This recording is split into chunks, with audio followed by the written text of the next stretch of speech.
the Kiss 92.5 studios in Toronto. Ladies and gentlemen, This is Roz and Mocha. It's Roz and Mocha. What's going on? Hey guys, this is Bruno Mars. This is Selena Gomez. The Chainsmokers. Lady Gaga. Calvin Harris. Celestia Cara. This is Ed Sheeran. You're listening to my boys Roz and Mocha. Roz and Mocha. My boys Roz and Mocha. The Roz and Mocha Show. Between Roz and Mocha, who is your favorite? Mocha. You guys are so funny, man. Congratulations, Lisa! Wow! you just won $1,000. That is amazing. Y'all just made my entire morning. Keep it up. You guys are awesome, man. This is the Roz and Mocha Show. Podcast. Hi, it's Roz and Mocha. What's your name? Oh, Brenda. What's up, Brenda? Maury's always trying to compete with the Guinness Book of Records. Well, the Guinness Book of Records for oysters is 223 oysters in 3 minutes. Okay, so hold on. So hold on here. So you're talking about how Maury always likes to try and break a record. And the most recent one was the walking on Lego record, where I know. It was 1,200 feet that a guy walked on Lego barefoot, which hurts like hell, but we didn't have that much Lego, so Maury wore bags on his feet with Lego inside the bag. And he did, I would say, 3 feet before the pain just got to him. Okay. And so you're saying that there is a record, because Maury, the eating records, or the feeding records, as we should say, are the ones that Maury sort of feels that he has the best shot at, because he's more apt to succeed in something that involves food than maybe something that involves athletics. So you're talking about an oyster eating record? Is that the deal? I looked it up yesterday, and it's 223 oysters in 3 minutes. Oh, shucks. That's a lot of oysters. Okay, can I just say something to both of you? Ah, shucks. Yo, that's mad funny, Roz. Here we go. That's great, dude. Man. What did you want to say more? Do you like oysters? I've never had an oyster in my life. Oh, you've never really? had an oyster? But I heard it's an Afro thingy. Yeah. What? Yeah. Yep. Yeah, it makes you grow an afro. Yeah. What do you think an oyster tastes like, Dan Maury? Ghibli? Like jiggly? Ghibli. Do you know what I mean? Like really loose? Do you know what I'm saying? No, keep going. Like inside your head. No. Like going. wobbly. Very like wet. Slimy? Ghibli is all I know. I've never had that to eat. Okay, so I've never eaten wet Ghibli. Brenda, here's what we're going to do. Can I ask a quick question? Is my auntie Brenda? Yes, sweetheart. No, is it? Yes. You're Maury's Hold on. aunt. Hold on, pause. What are you doing? Pause 1 second. Are you Maury's real? Hey, Brenda. I love you, Maury. Okay, Brenda, hold on a second here, because knew that voice. we've been down this road so many times with Maury. Are you Maury's actual aunt, or are you just a woman that Maury knows that calls his aunt? No, I'm his actual aunt. You Okay, are what's his the Frank is my relation? So brother. like so Frank, Maury's dad, is your brother. Very good. Brenda, Oh, boy. Auntie Brenda. Maury, I love you. Don't get mad at me. savage. Auntie Brenda. Against your own nephew. So here's what we're going to do. Maury, Yeah. you're going to go to the kitchen Oh no, I've never had an oyster. and you're going to look for some oysters. Oh, stop it. You may not find them. If it's not, there is a, go to that joint just down in the bottom of the building across from us. And you're going to go buy some oysters. And Brenda, remind us again, what's the record? 223. Okay, cool. So you got to get at least 224, In 3 David Maury. minutes. My family, what are you doing? Thank you, Auntie Brenda. You just got rooked. Can I say something? Yeah, sure. Maury, don't get mad. I won't. And don't get even. Okay, also, it's impossible to get my family off the phone. Bye. Okay, Maury, go run to the store. We're going to play a song when we come back. It's oyster time. The Roz and Mocha Show podcast. I is the buy that builds the boat, and I is the buy. Sorry. What is that? That's an old Newfie song, Newfoundlander song. Oh. Come on, man. Why does it smell like Red Lobster up in here? Well, because Maury sourced oysters. So the challenge was somebody had called in, and Yeah, Maury's aunt It's Auntie Brenda. Aunt Brenda called in. savagely. I know. Aunt Brenda called in to let us know what the world record for oyster eating was, because Maury consistently tries to break world records on this show, and you feel that the eating ones is where you have the best shot. It's if I'm going to win something, it's that. It's going to be the eating ones. Yeah. If you're going to win one of them, it's going to be the eating ones. And the Guinness World Record for oyster eating, Yes. oyster shucking, is 223. Right. And Maury, you have never had an oyster. No, ever. Never even tried one. No, because like at a wedding or anything no, like that? I see them, Yeah. and I think no. What are your thoughts when you do see an oyster? Gross. Okay. Why would you ever feel that way? because they look disgusting. But oysters are one of these things that people swear by. I love oysters. Are you kidding? Yeah. You love Oysters, mussels, all that stuff. Really? See, I like mussels. Love. Okay, then you may be okay with this then. Now, are these shucked already or no? No, I need Mocha's help. I found God. a shucking thing. Okay. A knife? Yeah. I don't know how to shuck an oyster, man. No? Okay, Mocha, get over there. I don't know how to do this. Now, once you shuck it, don't you have to scrape it off the bottom too? Have you done this before? Is there juice that's going to come out of that? Oh, yeah, lots. I got to take off my rings. Oh, jeez. Okay. And my watch. So I guess I'll start the time. We have to find. Okay, so Mocha's jamming a knife inside the shell. I don't know if you can hear that. It's all falling apart. I don't think it's supposed to fall apart like that. Yeah, I don't know if these oysters are good. Okay. Oh, here we go. There we go. Okay, so he's got it. Oh, he's got it. Look at that. You did it, Holmes. Look at you. Don't cut yourself, okay? Maury's got to eat that. Oh, pop it open. Here we go. Okay, look at that. Now, which part is the part you eat? This part right here. Okay, so you scrape that off. Yeah. So, so Mocha's scraping that off. There you go. Now, do you put anything on it, like a little salt and pepper? I mean, like that? A really good way to do this Yeah. is you sprinkle or you put a little bit of hot sauce on it. Oh, delish. But we don't have that, so Okay. What's it going to be like without anything? It'll just be normal. It'll just taste There you like go. something with that hot sauce. Okay, so Maury, so you put that in your mouth and it just slides right down. Okay, I'll start the not timer. gonna go well. I'll start the timer.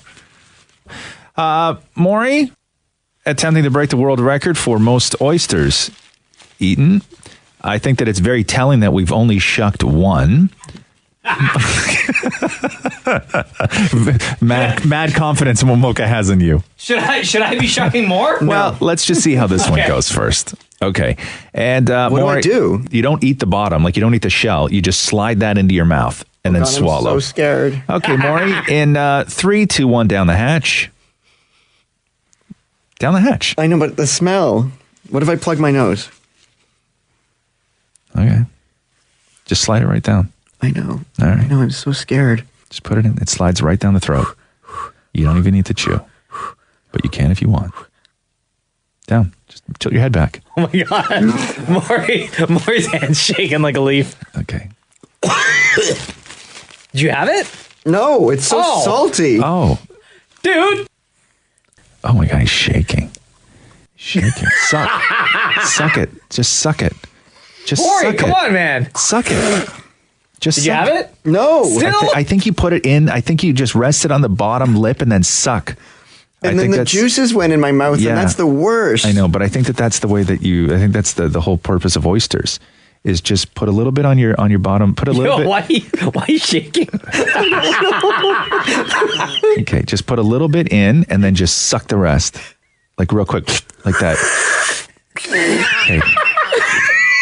Okay, you know what you're doing right now? You're not actually sucking, you're just making a sucking sound. Like you're not actually sucking anything. You just went like this, like you didn't actually. I think you might have even blown out at that.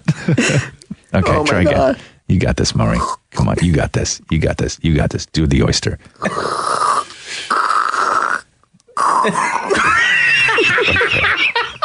Okay. Oh my god. Okay. How is it? Oh, God. Okay.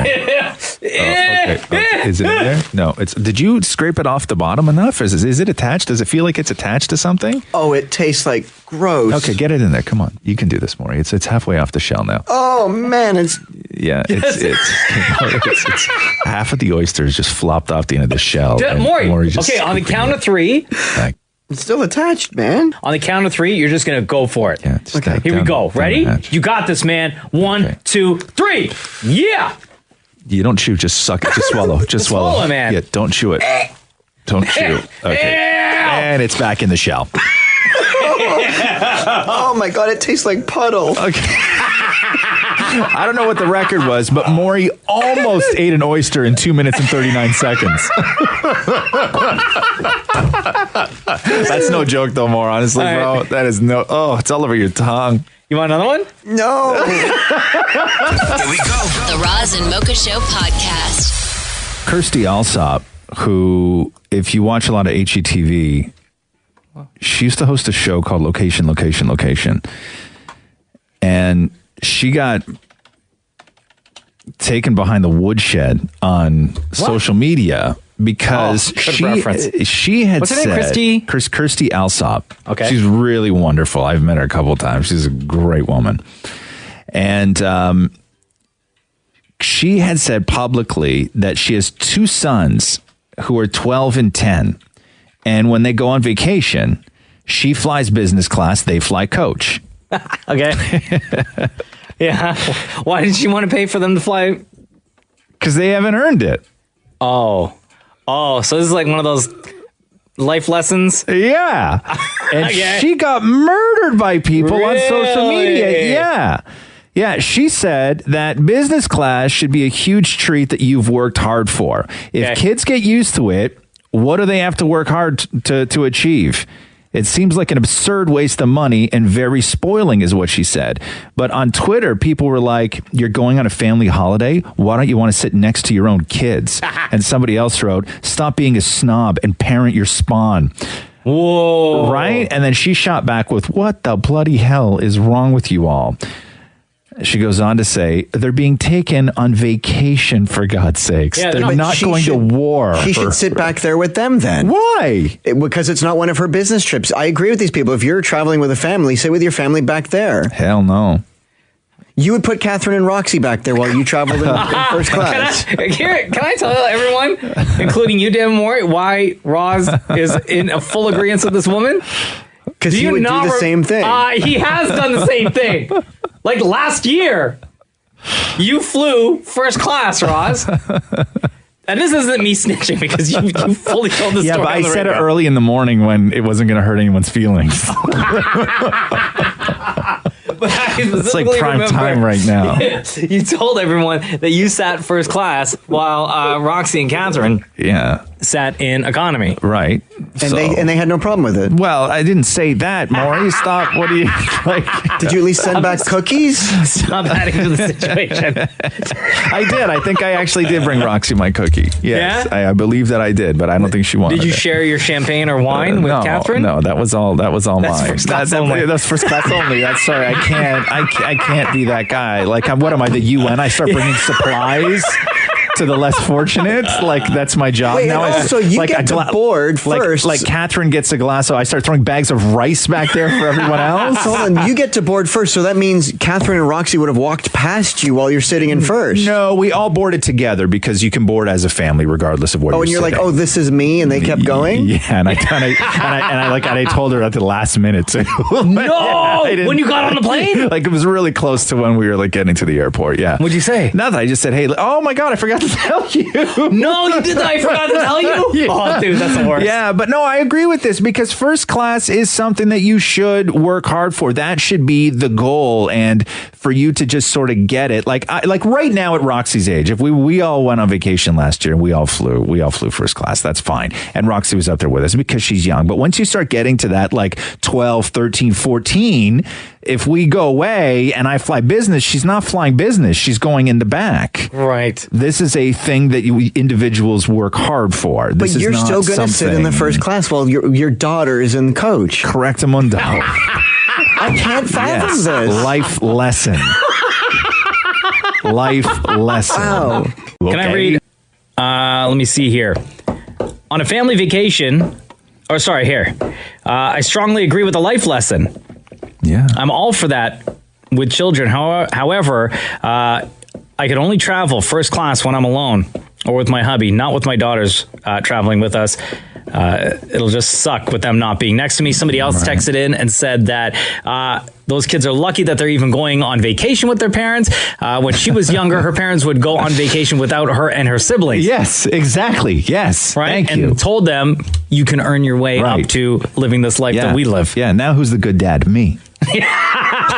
Oh no, this one's savage. This person didn't even write their name. Oh. Well, if the plane crashes nose first, mom dies. Wow. Watch out for karma. Hey, Kiss, it's Roz Mocha. Hi, it's Suman calling. How you doing, Suman? I'm good. I just wanted to say I completely agree with that lady. Yes, right? Like, completely. I have 3 kids. Yeah. But I'm like, you know what? You're right. They have to earn it. I feel like kids now, they're so entitled to, like, everything. iPads and whatever not. Yeah, and it is very expensive. And I don't always fly first class, right? No, of course. It's just impossible. Sometimes you're traveling for work and everything else. Like, and depending on what airline you're flying, like to fly business class from Toronto to New York sometimes is like $2,000. And who's going to pay $2,000? Crazy. Nobody. That's why most times when you're doing it, it's for work and it's an upgrade and all this other stuff.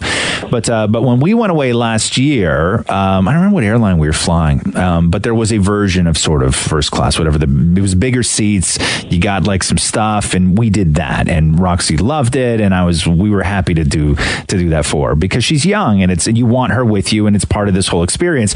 But I get when you have kids who are like 13 and 14 who only want to sit on the plane with their headphones on and ignore their parents anyway, right? Yep. Why am I going to pay $2,000 for you to ignore me when you can't even drink alcohol? Exactly. And they're going on vacation. Yes. Yeah, they're getting the vacation paid for. Everything's paid for. But if my dad was sitting up there and I had to sit in I would have a tantrum. Okay, of course you would have a tantrum. But, and I think it depends on the child. Yes. Do we know what the woman from HGTV? Yeah. What's her name again? Kirstie Allsopp. So do we know if maybe in the past she has allowed her kids to sit first class and then said to them, like, listen, this is a privilege and you got to work your way. You got to work your way up to it. Let's assume no.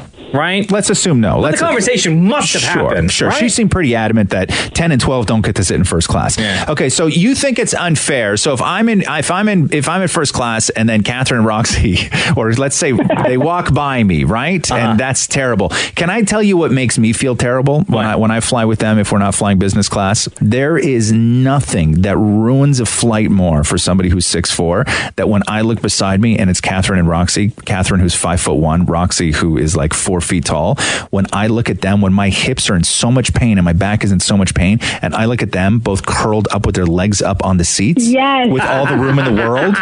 It looks like they're sleeping in a king size. Yeah, like I look at them and I'm like, you're only doing this to torture me right now. Oh, look at all the room I have. Oh, why don't I sit cross-legged on this seat? Oh, look at all the room we have. And I'm literally in so much pain. Even though I understand the life lesson that this woman is trying to teach her kids, and she put out there on social media, I don't know if I could do that. I would feel terrible sitting in first class.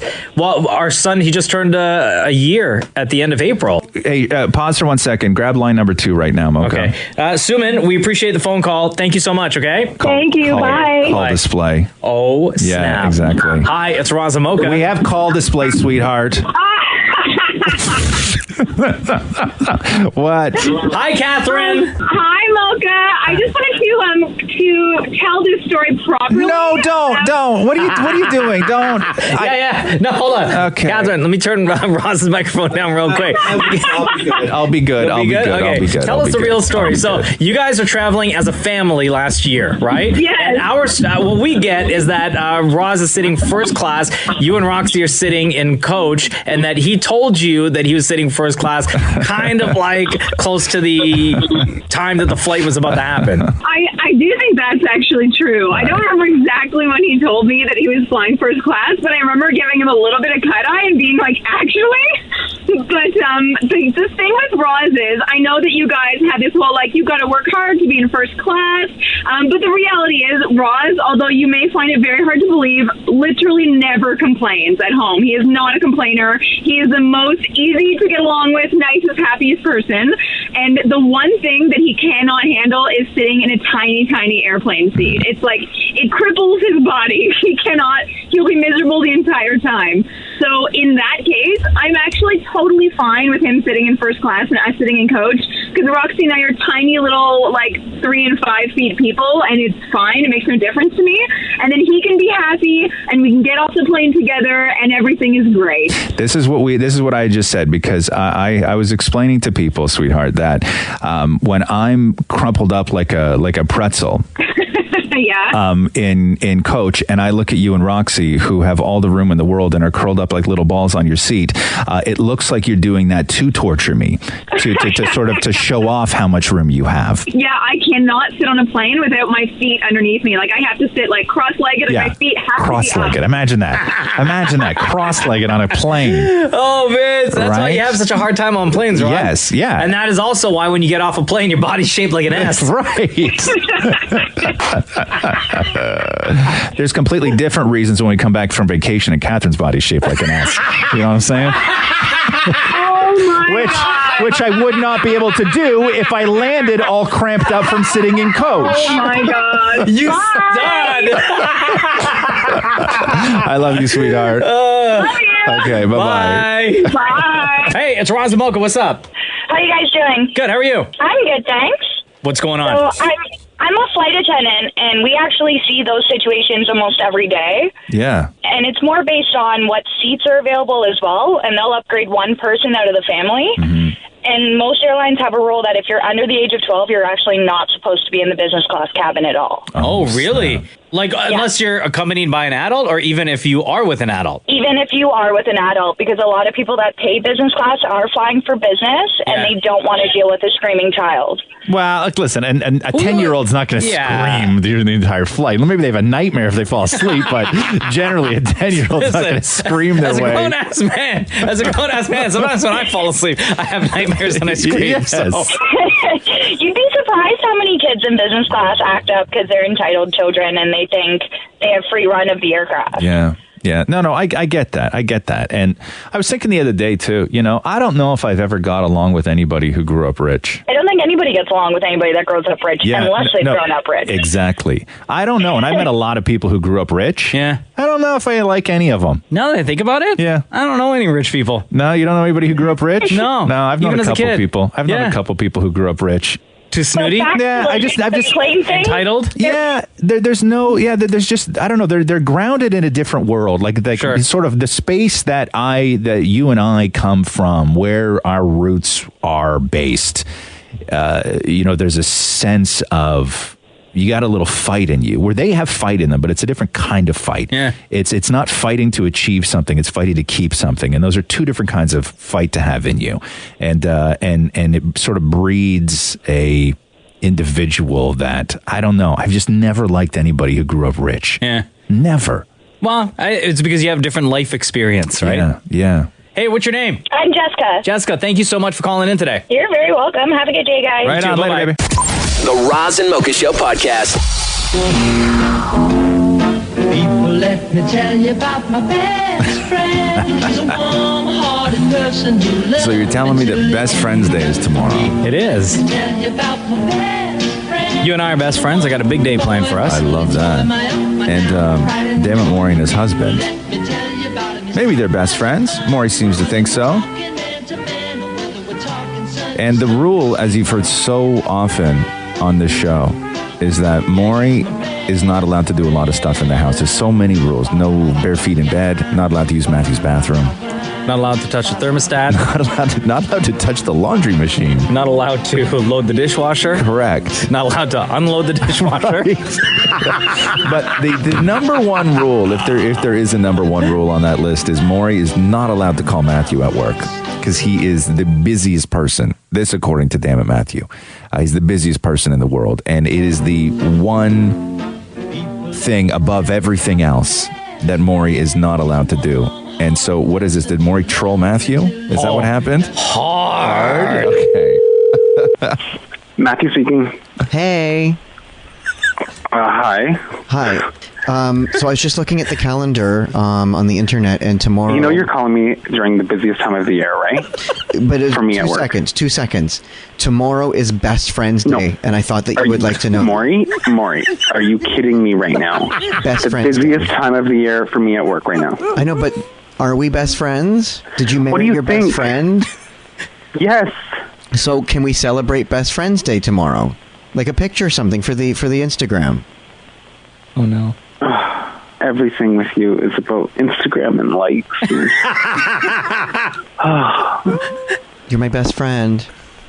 Okay, great. Yeah, likewise. I can't believe you're calling me at work right now for this. But think about it. Like, you married your best friend. No, I don't have time to think about it. That's my point. I can't even believe you're calling me right now about this. Okay, we'll talk about when bye. Okay.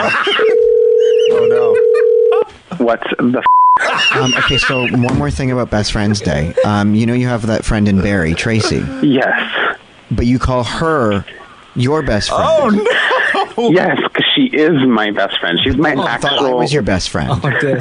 Listen, there's two categories. There's best friend, as in like a friend, like just a friend. Yeah. She's that. She's my best friend. But you said You're that my you best married, friend that but I you married. said that you married your best friend. Oh, no. I did. You I know, know, but I don't think you can have two best friends. Oh, no. You figure it out yourself. I can't talk about this. I have to go into a meeting. Fine. Oh, no. You better be lying to me. Yeah, no, I have one more quick question. It's Maury. I'm sorry. I'll just be a second. It's Maury. In the meeting. We're the best friends that anybody could have. We're the two best friends that anyone can have. I have no words. What is your favorite thing that we've done as best friends? Are you kidding me right now? Like, do you tell people at work that you married your best friend? I don't tell people anything at work because I'm busy working. Okay, I just wanted you to know, in case anybody asks, tomorrow is Best Friends Day, and you have one. Okay, so Maury, yeah, we're done. We're just gonna wrap this conversation. I can't talk to you right now. You get okay? sexy when you're angry. Do not call me back. Okay, bye. Bye. Here we go. The Roz and Mocha Show podcast. Girl, let me read this to you. Oh. The headline is Channing Tatum regrets jumping the gun to divorce Jenna Dewan. Of course. This is from Radar Online. And do you remember when they released that divorce announcement too? It was like, oh my God, we're so in love. Super cool friends. It sounded like an engagement announcement. It sounded like wedding vows. They were so in love, but it was them breaking up. Yeah. Here's what Radar Online has learned exclusively. Someone snitched to them.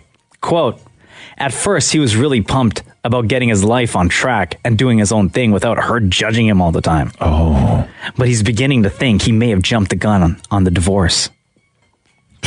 Sources, I say snitches.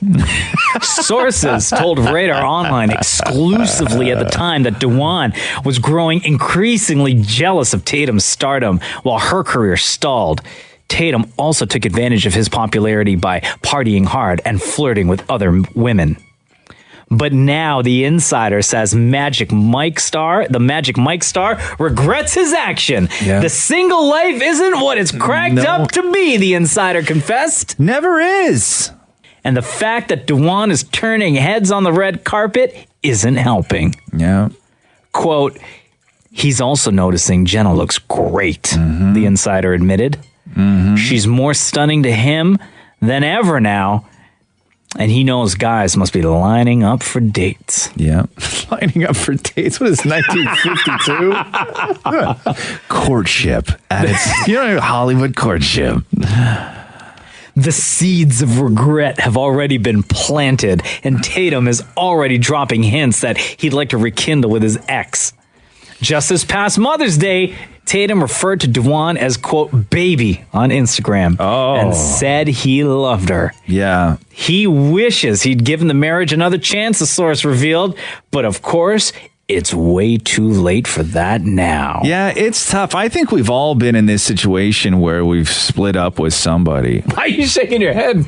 Why you apparently married the man of your dreams. Yeah. I know, but I get what Channing saw. Like that feeling, like I can't imagine, seeing other people's heads turn, looking at Matthew or thinking of him moving on. Oh, my gut just wrenches. Yeah.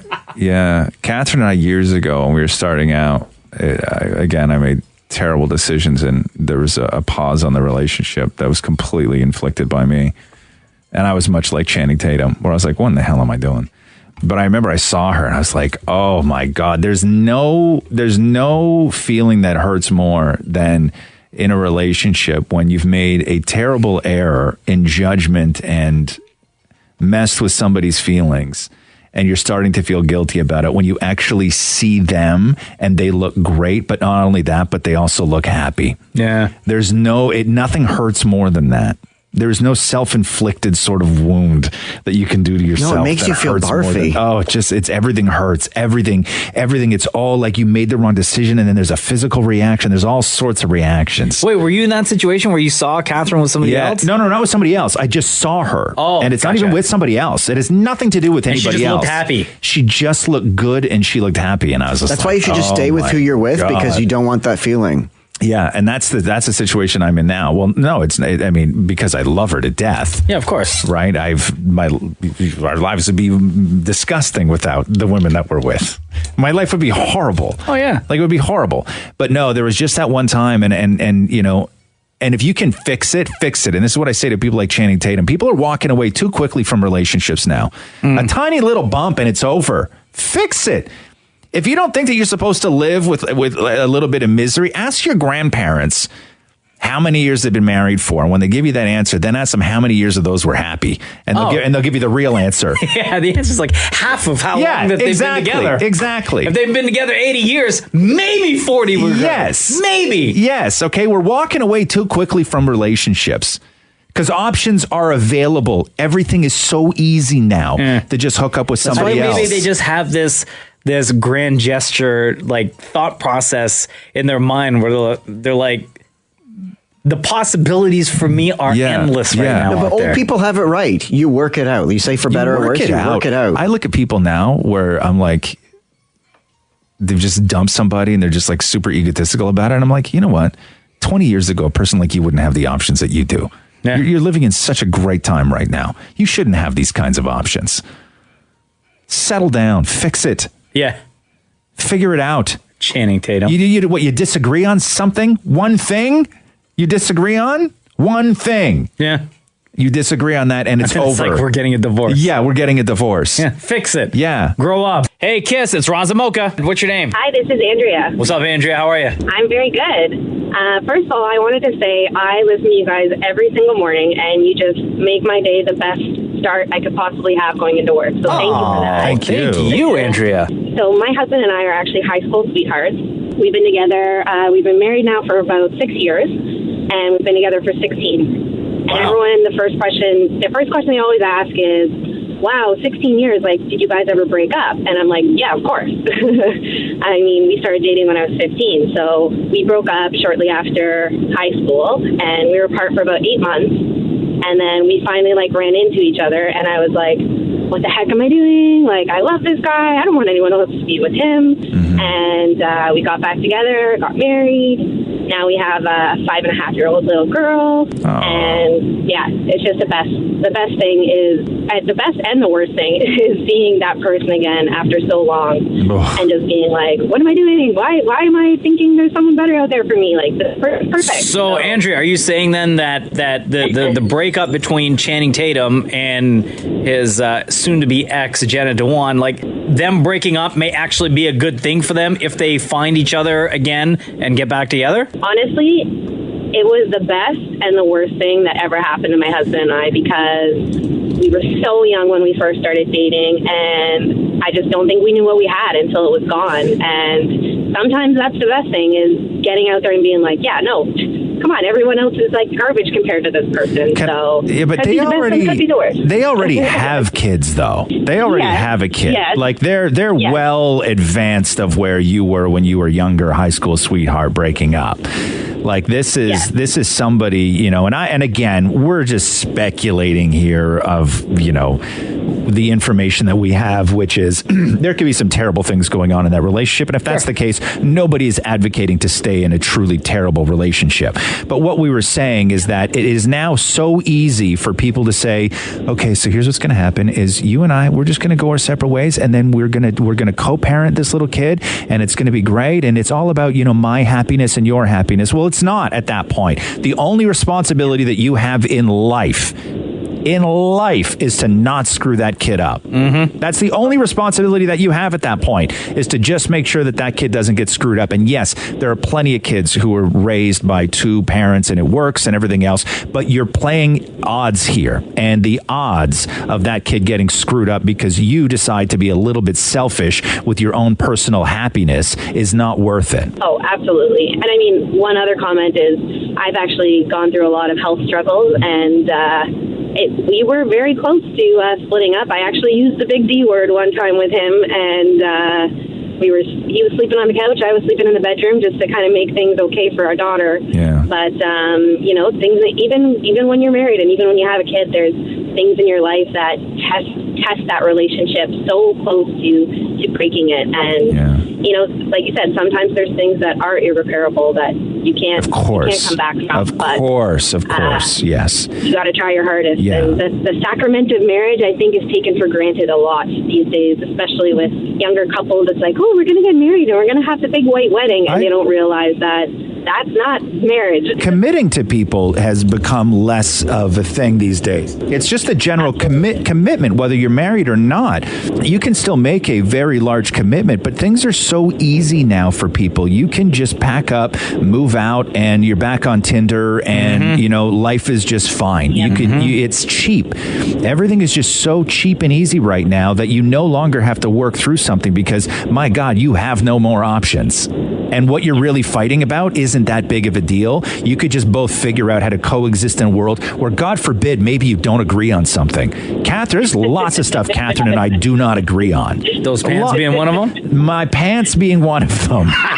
No, but those specific ones you're wearing today. I don't want to say anything, but yeah, hey, man. Roz, this morning, my husband got dressed and I was leaving the house and I went, wow, those pants are tight. And he went, oh, are they too tight? I said, no, babe, they're not too tight. Don't worry. No such thing. I got you.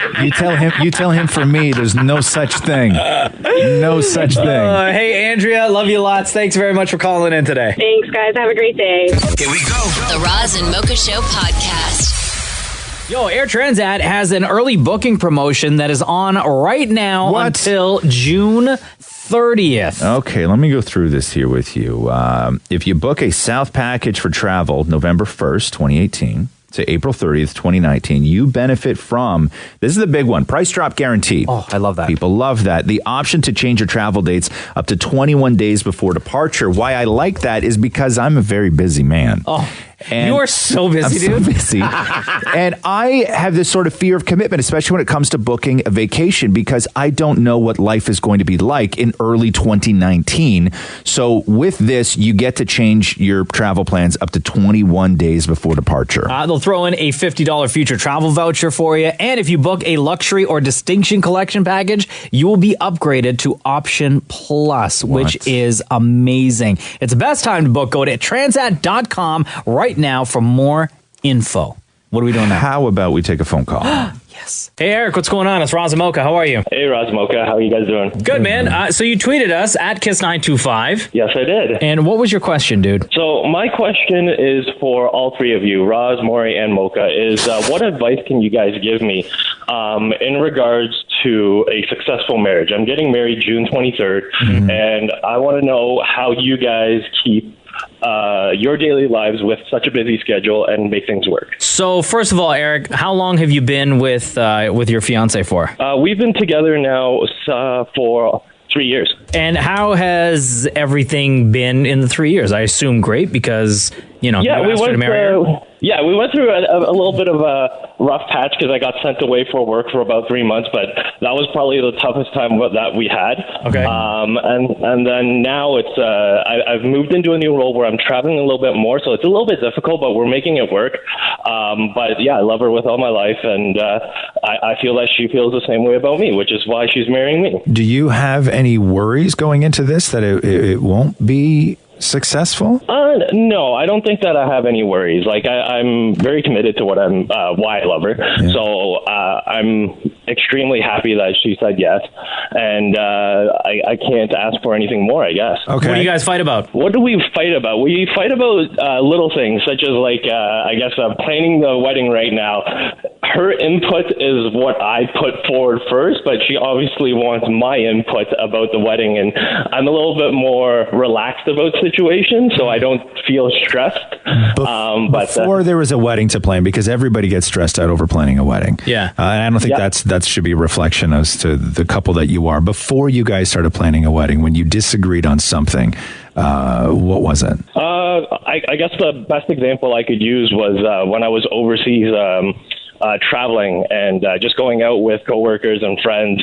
Obviously, there was a little bit of tension there because she couldn't control what was happening, but I told her nothing to worry about. Like, I love her with all my life. We're just going to have drinks. That's the main gist of the fights. Like, we don't really fight too much. We get along so well that we understand each other. So you'd be away for work, and she was thinking that you were going out partying with women. Pretty much, yeah. Eric, to me, it sounds like you guys are in a great place. I don't think you have anything to worry about as long as you are. I always say honesty is the best policy. As long as you guys just keep it honest with each other and kiss every day. That's what I say. Yeah. Kiss every single day. Yeah. You got one job, which is to just always tell the truth, right? That's your main job. Yeah. And then I would say that you need to actively take a couple hours a week, even if it's just 1 hour a week, and just work on you guys. And I don't mean fight if it's not the time where you air your grievances, but to just be alone with each other and be a couple. And this does not count when you're talking about the mortgage. This doesn't count when you're talking about planning the wedding. This is just being with each other as a couple. You have that. And then when it does come to fighting, one of the things that I will always say, and it's been pretty successful for me, is it's fine to fight and it's fine to disagree, but don't let it bleed into everything. So if you're fighting about one thing, just make sure you're fighting only about that one thing. Meaning, if you have to go away for work and she's pissed that you're going away for work, but then you also have to decide what you're doing that weekend, don't fight about that too. You should be able to have calm conversations about the things that you are not currently arguing about. I know it's difficult, but you need to be very specific in your disagreements. Otherwise, your whole life is a wreck at that point, and then everything, what you're having for dinner that night becomes an argument. Very true. I agree. Cover your tracks. And Maury says cover your tracks. Oh, God. I don't think I have to worry about. Yeah, I think you'll be fine, Eric. Honestly, I think you're in a great place. You sound like you got an amazing woman, and I think you guys are going to be just fantastic. You're going to be all right. If I can be married for 2 years, anyone can be married. That's true. If Maury can still be married after 2 years, anyone can be married. Thank you very much, guys. All right, thanks for listening to the show, Eric. All right, thanks, guys, for the call. Here we go. The Roz and Mocha Show podcast. When's Father's Day? Is that this weekend? No, next weekend. Oh, it's next weekend. Yeah. Oh, Why? okay. I don't know. I never know when Father's Day is. It's the weirdest thing, man. 17th. 17th. Okay. No, I love Father's Day. Why do you love Father's Day? I actually get to see my dad this Father's Day, which is pretty special, which is awesome. Yeah. And I'm so proud of him. I saw him this past weekend. He finished his tiki bar and everything. And right. Like, now I love my dad. Right. Yes, I understand that. Like, now I'm getting to really get closer. You're both men now. You're both grown, and yeah. Like, he pulled out a beer from the beer fridge in the tiki bar. I said no, thank you. Right. Aw, you don't want to share a beer with your bobs? No, I like cider now. Right. I asked for cider. He goes, I don't have that fancy stuff. Oh, wow. I love your dad. It's so great. So you actually enjoy spending time with your father now? I absolutely love it now. Yeah. That's great, though. I love that, man. I'm just trying to get in as much time as I can because, like, we all don't live forever. Yeah, tell me about it, Maury. You're talking to somebody whose dad's dead. Hold on a second. I'm just going to sit back real quick. Put my feet up here. Grab this bag of popcorn and just enjoy the show. Okay, you were saying I can't look at Roz in the eye right now. So explain to me, Maury, how people don't live forever, so you want to spend as much time with them as you can. Again, how is that going to go? There's one time somebody asked me, did you ever feel speechless? I now have an answer. I should be upset. I feel so small right now. So you were saying? Explain to me again how. Yeah. Okay, go ahead, Mark. Yeah, so explain to me. So explain to me how it's really great to be able to spend time and have a beer with your dad because people don't live forever. I just don't want these memories to disappear. Oh, okay. You know, I just don't What want would that be like? Because what's it going to be like when I don't have a dad? Jeez. I wish there was somebody who could help answer that question, Maury.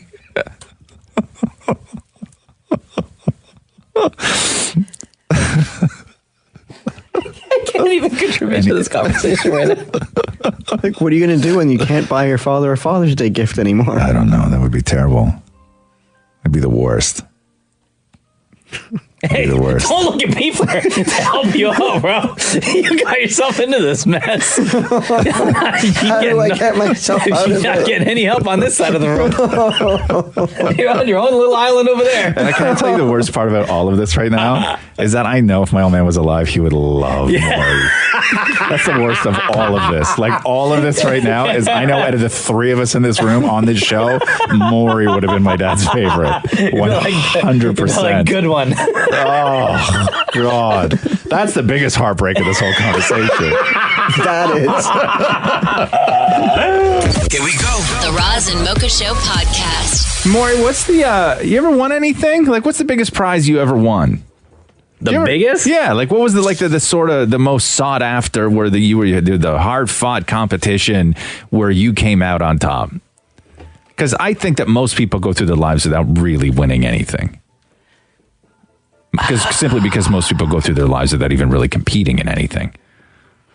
I don't think have you ever won anything where there was like a substantial amount of people, something at stake? Like I won a trip once. No, that's a contest. Right.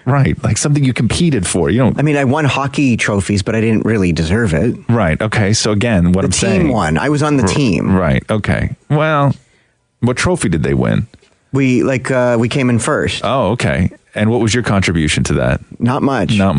Okay. Wait, were you a player or were you No, like I was a a part of player. the like I don't know, like administrative? No, like, I was the on coach, the team. assistant coach, You were or on the team. I was on the team. What but position did you play? Defense. Defense. How many minutes were you? Not many. Oh, not at all. Yeah. So I don't think I ever won. No. I got a trophy for swimming when I was a baby. Baby. No, do you remember? I still have the trophy in my bedroom. Yeah. No, you don't. You have a baby swimming trophy in your bedroom? Hold on. As a 40-year-old man, you have a baby. How Matthew ever gets aroused is beyond me. Because it's a little trophy. It's a bronzed baby I'll on tell the trophy. You, if Catherine had a trophy in our room that was awarded to her for something she did as a baby, Roxy wouldn't be born. Right? You know what I mean? Yeah. Very difficult time. She'd also be single right now. Yes. Okay, so you have a baby swimming trophy. Yeah, I earned that. In the bedroom. Yeah. You earned that. I earned that. By how? By doing what? Splash around or whatever? No. You earned nothing. Baby guppies, and then I won a trophy for hockey that I did not deserve. Right. Okay. So no. And a horseback riding ribbon. But okay, but you got the ribbon for just participating, not for winning. You didn't win anything. No, I jumped over some things, and you get a ribbon. You jumped on a horse? Yeah, I used to go horseback riding in Wisconsin when I went to Olansang Ruby Union Institute. Okay, I can't go down that road. Wow. It was a Jewish camp. Right. I can't Oh, really? Yeah. I can't go, as much as I would love to, I cannot go down the Wisconsin Jewish camp horseback riding road right now. That is way too involved of a story. And there was an old man in the field. Of course there was. Of course there was.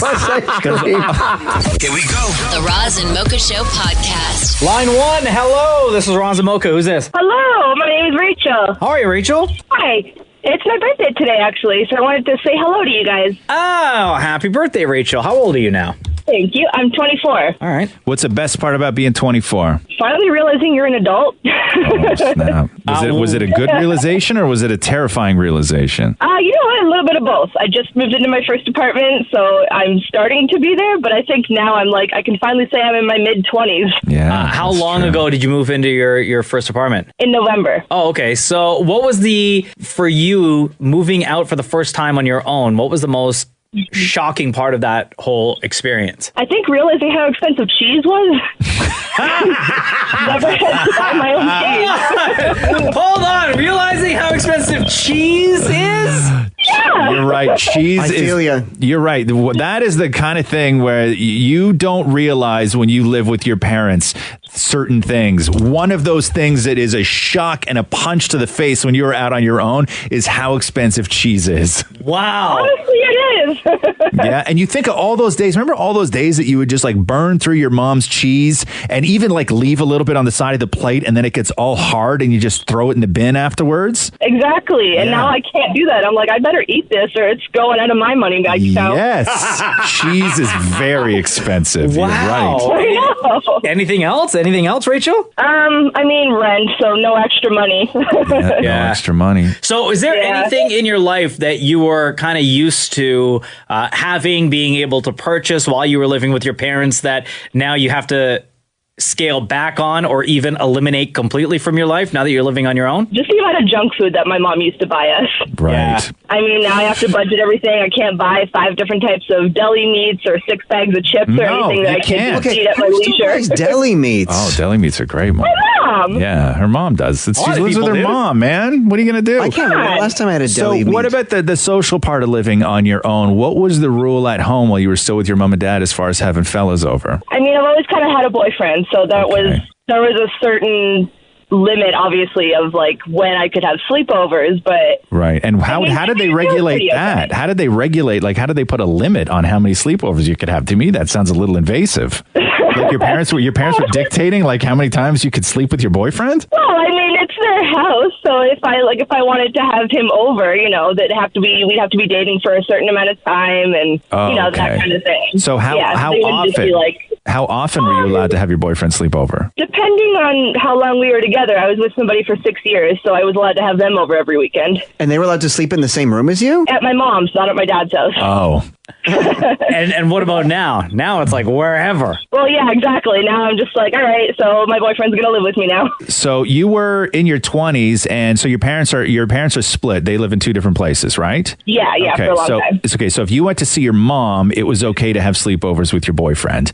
But if you went to your dad's, no sleepovers with your boyfriend, even at, 23 years old? Yeah, even at 23. My dad has always been super protective. I'm his oldest. But mom said it's okay? Yeah, no, my mom and my dad have completely different rules. Yeah, I find I'm my dad's baby, so there's nothing I can't, I know, but you're 23, though, at that point, you know? Yeah, you should tell him that. Yeah, get him on the phone. Let me tell him that it's okay for his daughter. I can explain some things to your dad. Wow. All right, Rachel.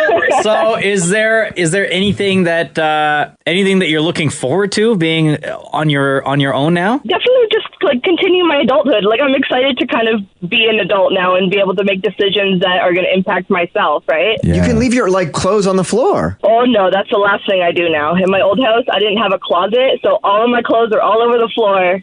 So my room is spotless now. No, yeah, you got to watch out because if you start spending extra money on laundry because you're leaving clothes on the floor, that is less money for cheese you have at the end of the day. Right? That's what I'm saying. You guys get it. Hey, Rachel, happy birthday. Thank you very much for calling into the Roz Mocha Show. We appreciate the fact that you listen. Thank you so much, guys. I listen to you guys every morning. You always brighten up my day. Oh, you're the best. Take care. You're the best. Thanks. Yeah. The Roz and Mocha Show podcast. Damnit Maurie, part of your big week birthday celebration, your final week of being in your 30s, turning 40, one of the things that you wanted to do... I thought you already turned 40. No, it's now or never. One of the things that you wanted to do was now, did you ask your dad to write a letter or how did this happen? I said I asked him to write it. I said, send me your thoughts. Okay. So Maury wanted his pops Frank to write him a, hey, my boy's 40 kind of letter. Yeah. And instead of just sort of sitting with it and having a private moment, Maury has decided that he would like to open the sealed envelope right now and read the letter that his dad Frank wrote to his boy who is about to turn 40. So not sure why he put duct tape on the back. Yeah, but that's fine. Wait, so he wasn't going to write this on his own. You had to ask him? Yeah, no, because he doesn't write letter. Like I haven't received a written letter from my dad since I was in overnight camp. Right. This is like the first letter in years. Have you ever received a written letter from your dad, Mocha? No. No. Absolutely not. Like, you make it seem like I thought this was we a all thing. did. Yeah. Like, no, we did. My dad never No, wrote this me is a not an letter. everybody story. This is just a you story. Okay. So, oh, geez, it looks like we got a lot to go through here, Maury. Oh, my goodness. Let me Very lean back on nervous. my chair. Okay, so Maury, go ahead with your birthday letter from your dad. Maury, 40th. Holy It's a good thing we got all that swearing out of our systems already. Wow. What do you say or even want? What can I say that hasn't been about you by now already? Sorry, this is not to be a roast, or for a moment I thought this was a roast for Roz. Kidding. You think or can imagine what the future is going to be or look like. In the beginning, when you were just over 2 years old, you hugged my leg and said, "Daddy, we will be okay." I think the radio was playing Just the Two of Us by George Washington Jr. Sorry, what? Just continue. I knew we were starting a special family rebuild. And you know what? You have kept that same good attitude. As a dad, I sorry. I presented various curriculum opportunities for you to learn, see, and try what were available out there. These exercises very quickly enabled me check off the boxes, i.e. camp, hockey, baseball, just certain foods. I remember preparing spaghetti and meat sauce and very quickly having to clean it off the wall floor. I think you were kind of telling me what we want quickly. Reflecting back, this also includes our trip to Barbados, where your bar room tab on Virgin Banana Daiquiris was higher than mine, and walking through the airport customs home with a shoot of sugarcane and bananas in hand while I was answering the question, anything to declare. And the Tennessee trip, I think, was a sign on what was to come. What was where you had planned, and we made a visit to a radio station. I think you were 9 years old. We always had good times and fun building memories. Your ambitions and drive are incredible and have led you to great places in your life. Happy birthday. I don't know what he's talking about. It sounds. Is there a chance, Maury, that this could be a puzzle? Because it sounds like he's left out every third word of that letter. It all makes your spelling and grammar right now, Maury. It all makes sense. It all makes sense because your father, Frank, is horrible at writing words down. But he's never told me how proud he is of me. No, he's proud of you, Maury. Come on, man. Of course he's proud of you, dude. 40 years. Listen, man, we all know your pops is proud of you. He's talked to us on the show before. We've talked to him in real life. He's super proud of you. Something about bananas. But there was something about bananas. Sugar You're right. cane. Can I be honest? Yeah. I didn't understand anything in that letter. No, I know. I remember Maury reading a part about checking boxes and bursting into tears. And I wondered what that trigger was and why checking boxes meant so much to you. But listen, we should all be so lucky to get a letter like this from our pops and know that they're just so bloody proud of you. But he is, Maury, and you know that. So happy birthday. I hope Frank is okay, and this is not a letter that he wrote under duress. Have you talked to him in the past 24 hours? No. Okay, so we don't know if he's been kidnapped. And there's some sort of meaning. Maury, go through this letter and write down every third word, because I bet he's asking for help. Maury, please send help. Okay, listen, we'll take your phone calls. Maury, go answer the phones. Also, Frank, bananas. Dad, write me a letter. Tell me how proud you are. That one time we took bananas through the airport. Maury, why are you on your cell phone? Oh, is that your dad? Tell me, I'll call him back. Hang up with Frank. Get in here. All right, give me your phone with his number.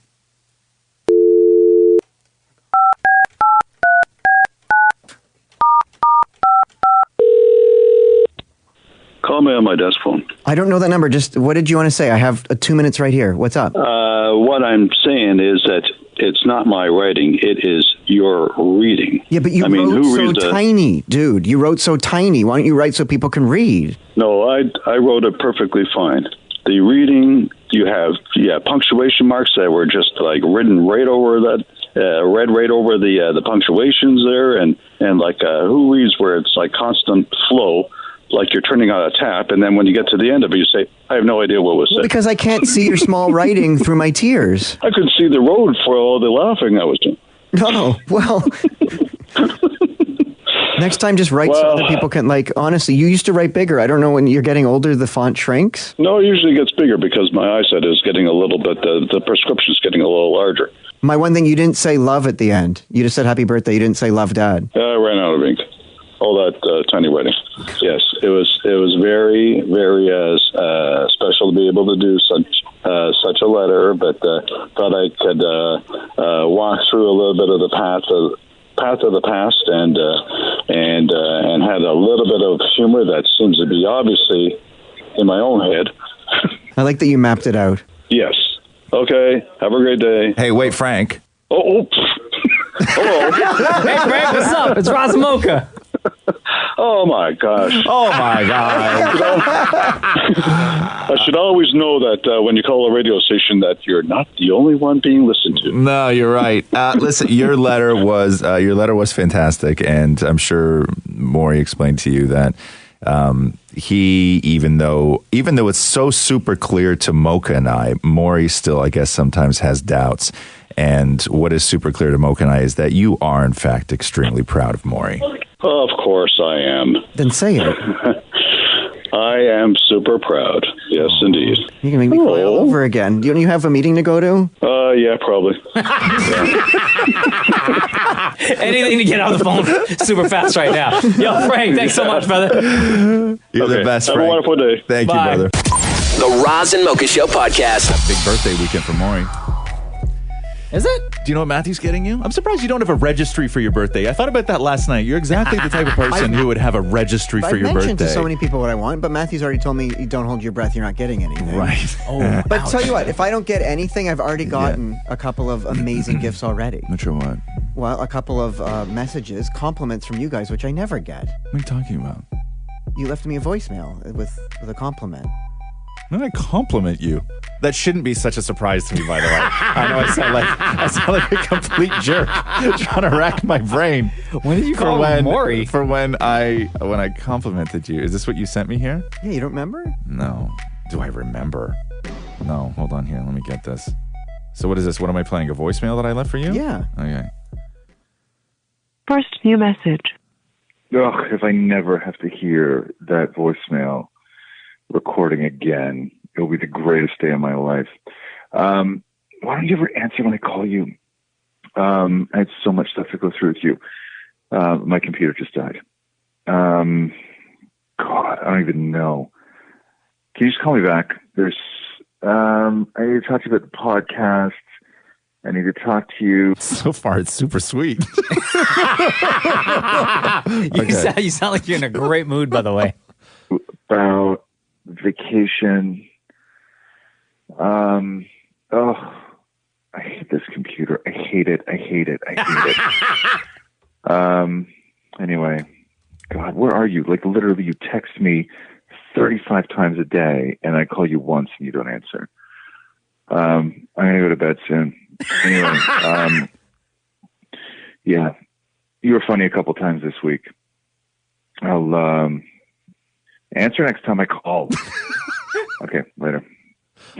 Right? You said. I said what? You said that I was funny a couple of times this week. Oh my God.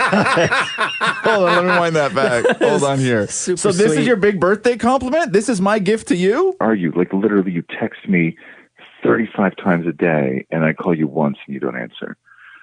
I'm going to go to bed soon. Anyway, yeah, you were funny a couple times this week. I'll Answer next time I call. Okay, later. To save it, message will be saved for 10 days. Save for 10 days? Okay, so that was my birthday gift to you? I mean, how was I said you were funny a couple times this week? Such a great compliment. Jeez, I mean, Maury. But not as good as the compliment that Mocha. So what is this, a gave to me. voicemail that Mocha left you? Yeah, Mocha also, like a huge Oh. compliment. Okay, hold on here. What? Let me play this. This one, number 2, right? Yeah. Okay, hold on. What are you guys talking? Okay. Maury, you're great. I can't imagine life without you. Maury, you're my best friend. Maury, in my dreams, we're soaking up the sun alone on the beach, rubbing lotion on each other's bodies. I think about you every day. What the hell is this? Wow. Dude, What? Hold on. Thank you so much. Hold on. That is okay. I never ever left a voice. Is that not your voice? Hold on a sec. You didn't leave a message for Maury talking about how you want to rub lotion all over each Hold other's on. bodies on the beach? Why? Can you play that again? Yeah, of course. I would love to. Thank you. Okay. Maury, you're great. I can't imagine life without you. Maury, you're my best friend. Maury, in my dreams, we're soaking up the sun alone on the beach, rubbing lotion on each other's bodies. I think about you every day. Okay. First of all, damn it, Maury. First of all, you legit just took like various clips from the show and pieced that together. No, That sounded legit. that sounded normal to me. And again, thank you. Happy birthday, buddy. Here we go. The Roz and Mocha Show podcast. There's a Dunville teacher. Where's Dunville? Dunville? Yeah. Somewhere in Ontario. Hold on, let me look it up. Dunville happened secondary teacher went before a tribunal and admitted to everything that she was accused of, including slapping a student, telling another student that it sounds like their ass cheeks are too close together. Oh my and God, telling a what? third student to, quote, lick me where I fart. Hold on. What? This is not real. Yeah, Come on. Yeah, an No, Ontario come on. teacher who slapped a student and told another one to, quote, lick me where I fart, received a 2-month license suspension. Oh my After pleading guilty to God. professional misconduct for the second time in 2 years. Get out of Yeah, here. it's really crazy too, because I oh my God, I had some teachers do and say some awful things, but there was no way to suspend a teacher back in the day. Like, you couldn't do anything. You'd go home and tell your dad that your teacher slapped you or told you to lick them where they fart, and your dad would be like, well, what'd you do? And I'd say, well, I did this. And he goes, it serves you right. I got a teacher in trouble. You did get a teacher in trouble? Yeah. Of course you did, snitch. Well, no, he had us put all of our hands on the table, and Yeah. he would put our hands on the table, and he'd walk on our hands if we weren't paying Really? attention. What a mental case, man. And whenever what does I the did matter with people? Right? And anytime I did the announcements, he would throw chalk at the speaker and tell me to shut up. Really? Yeah. Wow, the temper Yeah. of some Now, teachers back in the day. Was huh? it just you that he didn't like, or was it just all students that he didn't? He didn't like the students. He didn't like the Like, he students. refused to go on the trips. And all the parents, like, I remember my dad going to the school saying, well, why are you here? What's wrong with you? Really? Like, he's just an angry man. Yeah, that's crazy. Halaman County, by the way, is where Dunville is. Yeah, so they say it's a serious consequence, and because it's a serious consequence, it sends a strong message to the profession. This is what they say about the teacher getting suspended, losing her license for 2 months. The 3-person committee followed the advice and suspended the teaching license of this teacher for the next 2 months. But and she'll only 2 receive months? an official. Yeah, I know. For saying to lick me where I fart. Yeah, and slapping a kid. Like, come on. I thought that'd be like a fireable offense. It's very difficult to fire a teacher, especially with unions and everything else. It's yeah, very but a teacher that difficult. slaps a kid? I would like 2 months is not enough. No, I agree with that, but I would like to know what the one kid was doing that she said that it sounded like his ass cheeks were too close together. Like, what could the situation possibly have been? I've never once been in a situation where I would look at somebody doing something or saying something where I thought that was an appropriate remark. I don't even know what you'd be getting at with that. Yeah, that's wild, man. But yeah, oh geez, man. I remember when I was a kid, like teachers it was the Wild West back then. Like, But didn't teachers used to like paddle people? yeah. Like, were you around then? No, I remember I was going to get into a fight, and everybody knew that there was going to be a fight and that this kid wanted to fight me. Yeah. And so there was a crowd of, I don't know, like 80 people outside. Was this gathered around and the circle was already there. And I fully remember my shop teacher walking me to the door and patting me on the shoulder, wishing me luck. Yeah. And then opening the door for me. Seriously? Yeah. Like no joke. Put up your dukes. Yeah, like no joke. Protect like your head. they knew it was going down. Like fully. And I was in junior high at this point. Oh no. This is like grade 7. Wow. Yeah, like no joke. So, as opposed to stopping the fight. As opposed to stopping the fight. I had another teacher that there was this older kid that wanted to whoop this kid that was my age, named David, I think. And then I remember it, and instead of the teacher doing something about it, I remember a teacher coming to me and this other kid who was also a big kid like me going, "Don't let that happen." Really? Yeah. Like he basically, like, you know, sometimes when like everything is going wrong in a movie and they deputize people that really, you know, that's what it was. He like basically deputized us and gave us the power to stop any sort of confrontation, but also put it on us as in if anything does happen, this is on you. Take care of it. This is on you if something happens. So make sure it doesn't happen. Yeah, like it was the Wild West, but no teacher ever told me that. It sounded like my ass cheeks were too close together. The Roz and Mocha Show podcast. I found this yesterday. Let me read this to you. This may be the most savage obit ever written. Obit? Yeah. Okay. Obituary. I know what it means. Oh, okay. Could you imagine somebody in your life that you just dislike so much, and then when they die, you're actually the one that gets to write their obit? Oh, man. Could you imagine that? Think about that for a second. Think about the person in your life that you have disliked the most.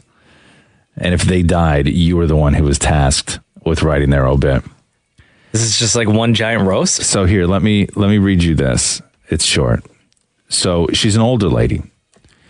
So Kathleen Demlow was born on March 19th, 1938 to Joseph and Gertrude.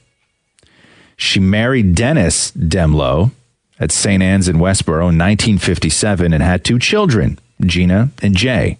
Sounds pretty good so far. Yeah. In 1962, she became pregnant by her husband's brother, Lyle, and moved to California. Oh! She abandoned her children, Gina and Jay, who were then raised by her parents. She passed away May 31st, 2008 in Springfield and will now face judgment. She will not be missed by Gina and Jay, and they understand that this world is a better place without her. Wow!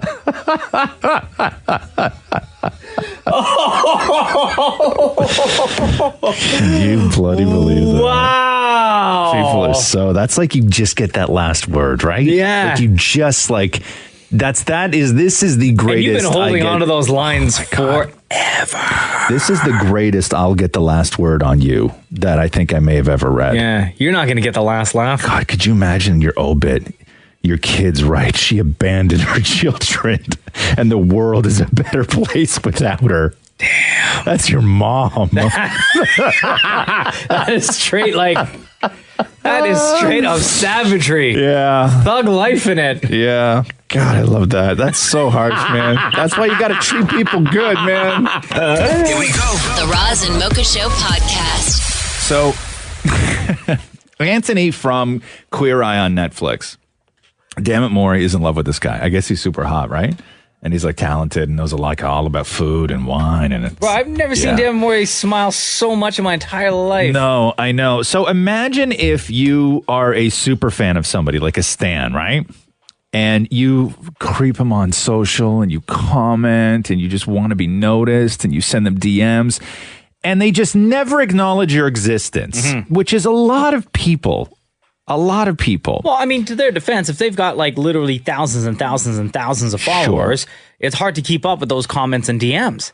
But it's also frustrating as hell when you're the fan. Yeah. So imagine you had the opportunity to get that person you are a huge fan of on the phone and ask them why they ignore you. Yes, Queen. Antoni, how are you? I'm good. How are you? I am awesome. This is like the best dream come true ever. I am totally obsessed with you. I creep your Instagram all the time and comment on stuff. And you never write back. And in fact, I comment on stuff? I comment on, and in fact, I DM you all the time and you never write back. I write you on DM going, oh my God, you're so super hot. Oh my God, if you read the phone book, I would sit and listen. No, you don't. You're lying. I'm adding, hold on. We're doing this right now. Okay, because my next thing was going to be do you want to make this young gay boy's dream come true and follow him? Oh God.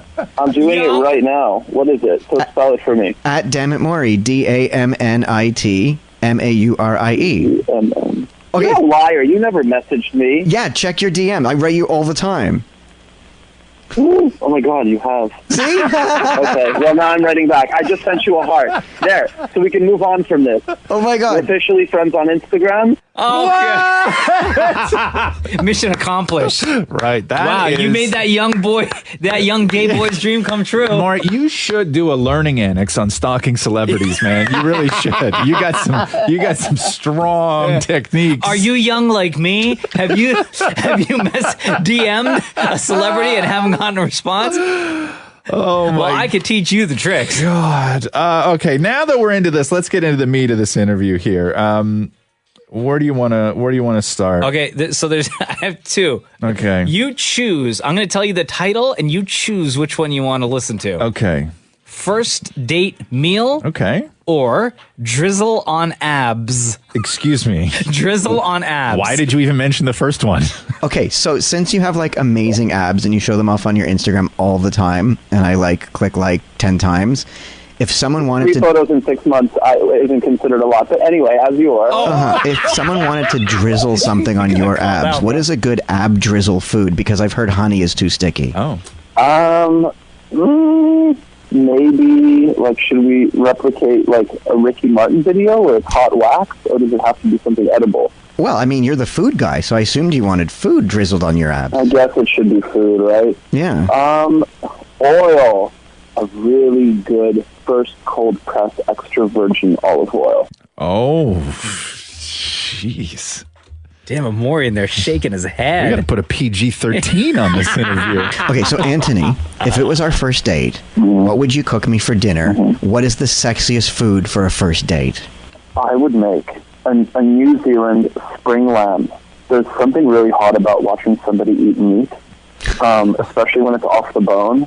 So I would salt it perfectly, and then I would maybe do a macadamia honey nut crust. So then I would sear it so that it'd be nice and crispy on the outside, and just the perfect medium rare and really tender. You know when you have a lamb lollipop and you pull it with your teeth and the meat just pulls right off of the bone? I think that's really hot. Wow. You're making me all quiver and weak.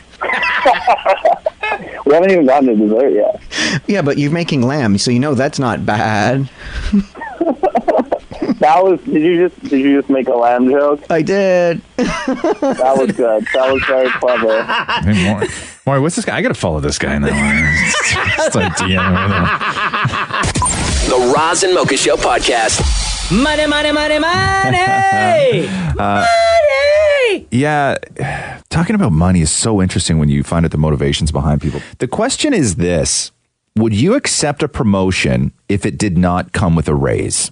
Would you accept a promotion if it did not come with a raise? And shockingly, from the research that I'm reading here, 64% of people said that they would in fact accept a promotion if it didn't come with a raise. Guys are far more likely to do it compared to women. 55% of women said that they would. 72% of guys said that they would. And I think that this goes back to, our lives, our relationship with work is different now. Totally. We no longer want to work for the same company until we're 65.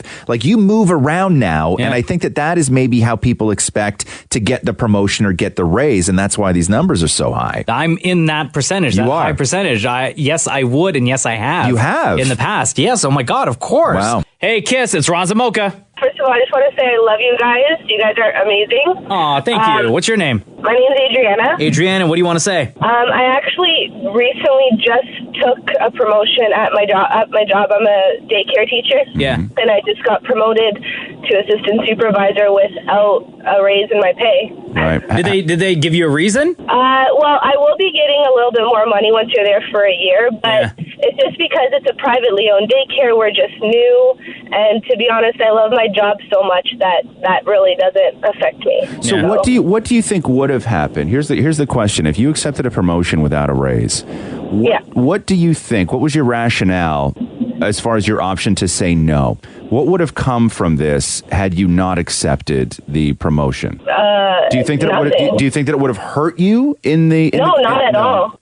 No, because my supervisor is so respectful of me that she knew that if I wouldn't have wanted to take it, she wouldn't have put that against me. Did this ever cross your mind, Adriana? Because when I was in that exact same position before I took the promotion for no pay, what I thought, and tell me if you felt the same way, is that if I don't do this, they're going to go ask somebody else.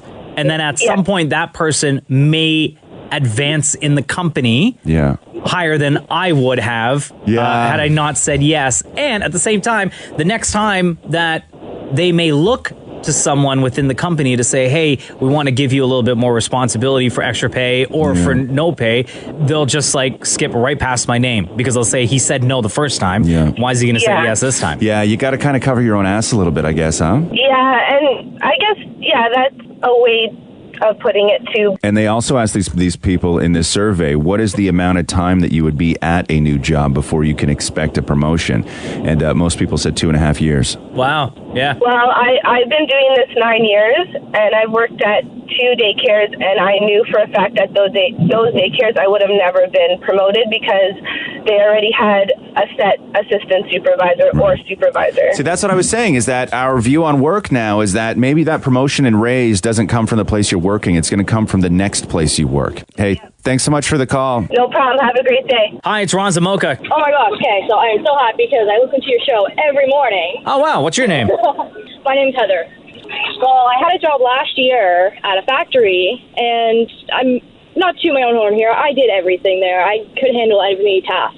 So they had actually tried to ask me to become the backup supervisor. Awesome. No problem. Definitely. Promotion, yes. Right off the bat, oh, well, we don't have to give you more money for it, though. Sometimes the promotion with no money could bite you in the ass. Well, yeah, and that's it. I mean, why am I going to strain myself even more for this company if they're not giving me anything in return? Yeah. Right. Like it's a gamble. Like I will say this. There are times that it would make sense perfectly. Like I think we have to get out of our sort of cushy mentality here. If you were a guy or a girl that worked for a place where your job was to sweep the floors, okay? And you'd been sweeping the floors for 2.5 years. And then somebody came to you and said, you no longer have to sweep floors. We're going to give you a promotion. It does not come with any more money, but your new job is all you have to do is sit there and count the amount of people who are sweeping the floors. You know what I mean? Yeah. Of course you would take that. Yeah. You know, like it depends on how drastic the workload, becomes. But yeah, no, somebody text this into us. Do you really want to work for a broke ass company, but I can't afford to give you an extra 10 or 15 grand a year? Sounds like they're not the long-term company anyways. Well, needless to say, I mean, I did take the job, and 2 weeks later, I gave them my 2 weeks notice. Oh wow. Damn. I'm a lot no playing around with you, Heather. Yeah. Hey, we appreciate the phone call. Thanks very much for listening. Oh, no problem, man. Yeah. The Roz and Mocha Show podcast. Let me just make the announcement now, Roz, that at 8 o'clock, the commercial-free Roz and Mocha mix with DJ Climax, I will not be able to yell out this Friday. Oh, no, why? My throat hurts. No. I've been sick for the past couple of days. But can you not just do no more? You can't do it. Can you not just I could do like a boring version of it. Yeah. But I can't amplify my voice higher than what it is right now. Okay, hold on here. Here's what we can do. We can fix this. We can do something cool. Okay. And Maury, do you have like a multi-track? What do you call that? Where you can you layer a bunch of stuff on top of stuff on top of stuff? What if we did this? What if we had a bunch of people call in? Yeah. They all yell it's Friday. Yeah. And then we just take those and we just put them all together into one giant mess. Oh, I'm good with that. Yeah? I'm totally fine with that. Okay. I'm down with that. Why are you so sick? What happened? I don't know. Well, my kid was sick. My kid was sick first. No, sorry. My wife was sick last week. Yeah. And then my kid got it. And then I thought I was in the clear because everybody in the house is like kind of A-okay. My kid's still sick. Sure. A little bit. and then I got it. But I don't know if it's because I go in and out of the house so much when I'm at home during the day that inside the house we keep it icy cold. Yeah. And outside has just been like deathly hot. Yeah. So I'll go outside, spend a little bit of time outside, and then run back in the house, cool off for a bit, and then go back outside. Sure. So I'm sure that contributed to it. Well, I know it's a virus. You got something from somewhere. Yeah. You know. I know Jax is sick. Jax who works here. No, really? Yeah. How are you feeling, Maury? Maury, what? Come in here. I can't know what you're talking about. Dude, you're in a soundproof booth. Honestly, this is what you did. I looked at you and I was like, "Hey, Maury, how are you doing?" And you took your hands and just pointed at your nipples. And I was Can I say what happened to me? What happened to you? I have a stomach thing. Yeah. So this morning. Oh, pause for 1 second. Because it's like it's not pleasant. Pause. Maury made the mistake that a lot of people make when they're about to turn 40 or in their 40s. Uh-oh. What do you mean? Which is Maury has not yet learned the lesson that there's always a good chance that it's never just a fart. Oh, no. You get what I'm getting at? Did that happen this morning? Yeah. Yeah. I had to go back into the shower. Yeah. Okay. Oh, no. Yeah. So it happened at home. Yeah. Yeah. Not here, though. No, not here. No. And it's unfortunate. It really is unfortunate. And I don't want to goof on Maury too hard for it. But that kind of life is really unfortunate. And I know men this has happened to. I know women this has happened to. Is that age thing? Like this is what my life has become now? Yeah, you're either going to get one. Listen, when you turn 40, you can guarantee whether you're a man or a woman, you will get one unexpected gift. Okay, you're either going to accidentally poop yourself or you're going to wake up with a hemorrhoid. Right? That's what happens. That's what happens when you're 40. Oh my god! So you hopped in the shower. You showered again. Yeah, and then I put everything in the washing machine, and I've yet to tell Matthew. Right. Wait, did you start the washing machine? No, that's his job. Dude,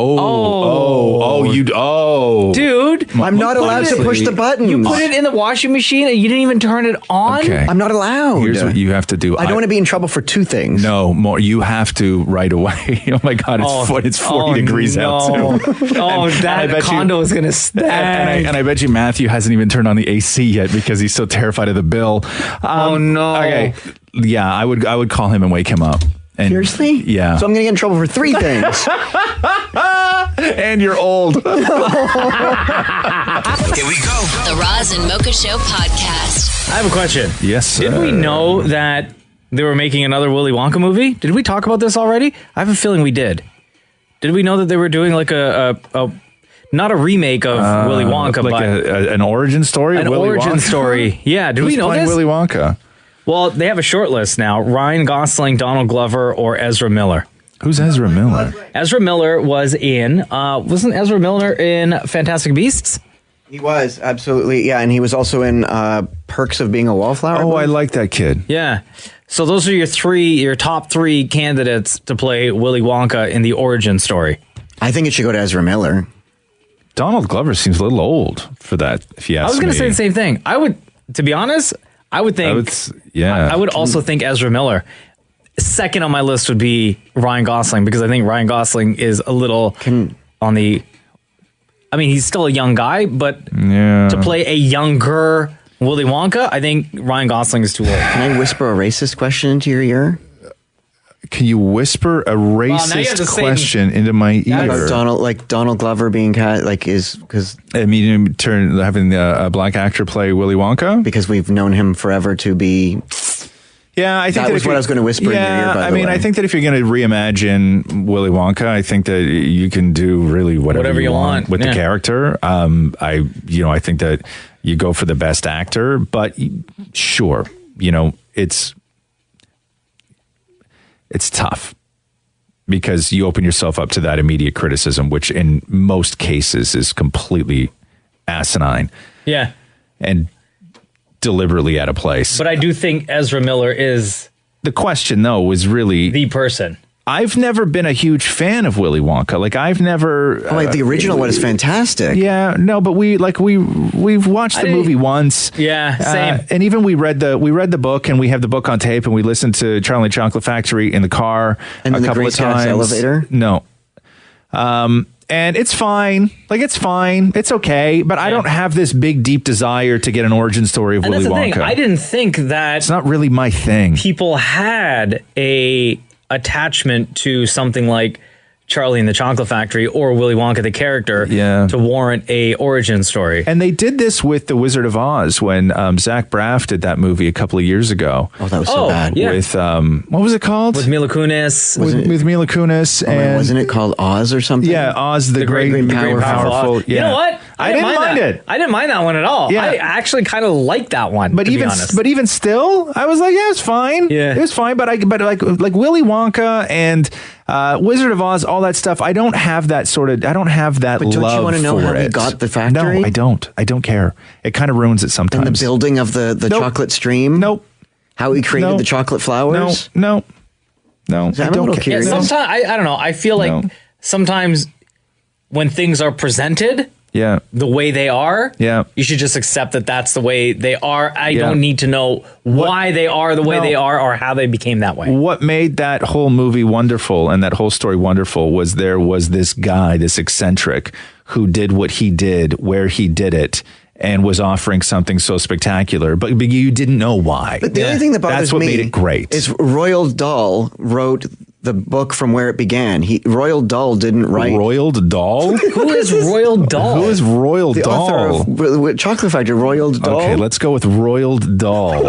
Okay, Roald. Okay, sure. Yeah, wrote the book. When Roald Dahl wrote the book, he didn't write the prequel. So I mean, we're messing with a story that is. Well, that's what happens with prequels. Yeah, but I don't like when people mess with a story that is tried, tested, and true. I know more. Yeah. Okay, so Roald Dahl wrote the original.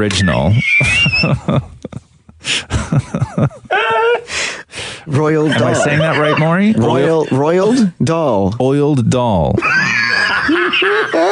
What am I not getting? Say it again. Royal Dahl. Roiled, like Royal Dahl. Oiled Dahl. Right? Royal Dahl? Oiled Dahl. Oiled Dahl. Yes. Okay. Anyway, no, I have zero interest in an Oiled Dahl story of the origins of Willy Wonka. The Roz and Mocha Show podcast. I'll tell you what is a huge overstep, and I understand that Google and Facebook and they collect data. We all know that. And if anybody's surprised that your data is being collected, you're a fool. They all do it. That's why you just got to be careful what you put out there. But sometimes the information that they collect from you isn't necessarily a privacy issue. It's more of an embarrassment. So Google put together a list of the most misspelled words in every state in the U.S. Okay. And they know this because when people search things. Oh, okay. Right? So it's from the, hey, did you mean... Right. So you type something in, you misspell it, the thing comes up, did you mean? And then they collect that data. Wow, there's another idiot misspelled beautiful. Right? And then they release this into a list. Yeah. Which to me seems like an overstep. It's not that I don't know how. I might have just been quick and then I let you pick up the slack and I could backspace, and then fix it up. But why do that when you're just going to say, did you mean? Yeah. But your name's not attached. It doesn't say Roz misspelled. Of course it does. You log in. Do you have Gmail? Yeah. Oh, but I didn't know if there's like a list, like when they get the data, like of course they know it's you. Of course they know it's you. So every single thing that you search. Sounds like anonymous when you do employee surveys. No, every single thing that you search. Everything that you search. Every single thing. Even in private browsing, Maury. Oh my God. Everything. Okay, so let me go through some of these words here. My spelling? A lot of people don't know how to spell beautiful. California, Arizona, that's their number one word. Hold on, in California? Washington State. Where everybody in California thinks that they are beautiful? Thank you, but they're also thick, right? Maury, you want to give it a go? Beautiful is the word. Okay, B-E-A-T, I-F, F-U-L-L. No. Beautiful. No, beautiful. Okay, try again. Beautiful, Maury. B-E-A-U-T I-F beautiful. L.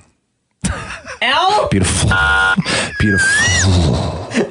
That sounds like, you know what? It's like you're really cold, right? Like the heat is off, but you're such an optimistic human being that you're freezing to death and you just look around and go, oh my God. It's so beautiful. Okay, beautiful is B-E-A-U, Maury. T-I-F-U-L is beautiful. Maury, spell yacht. Y-A-U-T. Incorrect. I really thought I was right. Yacht. Can it just be Y-A-T? It could be, but it's not. Maury, spell yacht is your word. Y. I know it starts with a Y. Y. Are you sure? What other letter makes the Y sound? Yeah.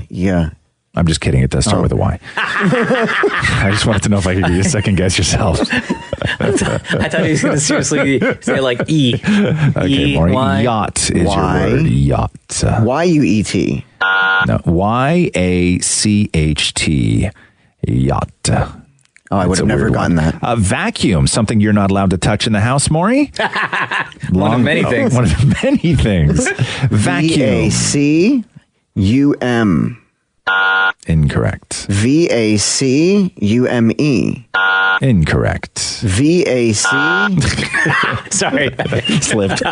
Whoops. Vacuum, Maury, is V-A-C-U-U-M. If you can Why do believe you need that. two U's? I don't know. It's a really interesting question. Oh, here we go. I believe that is Alabama. Schedule is the number one word that people cannot spell in Alabama. Schedule, or schedule, as we say in Canada. Okay, S-K-S-C-H-E-D-U-L-E.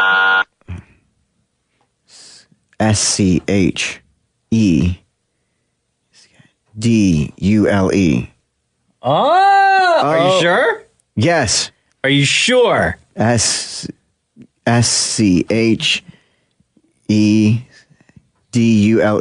Wow.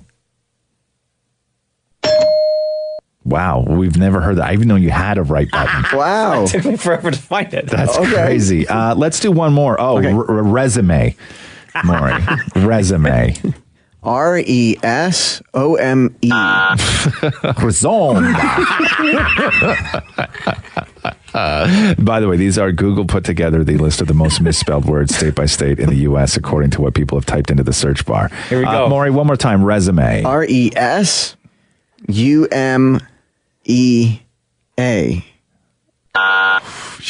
Resume? The Roz and Mocha Show podcast. A1 Steak Sauce is getting into the candle business now. Excuse me? A1 Steak Sauce is now getting into the candle business. Is it the candle going to smell like steak or is it going to smell like A1? Ah, you have 3 scents to choose from, Roz. Here we go. You have original meat.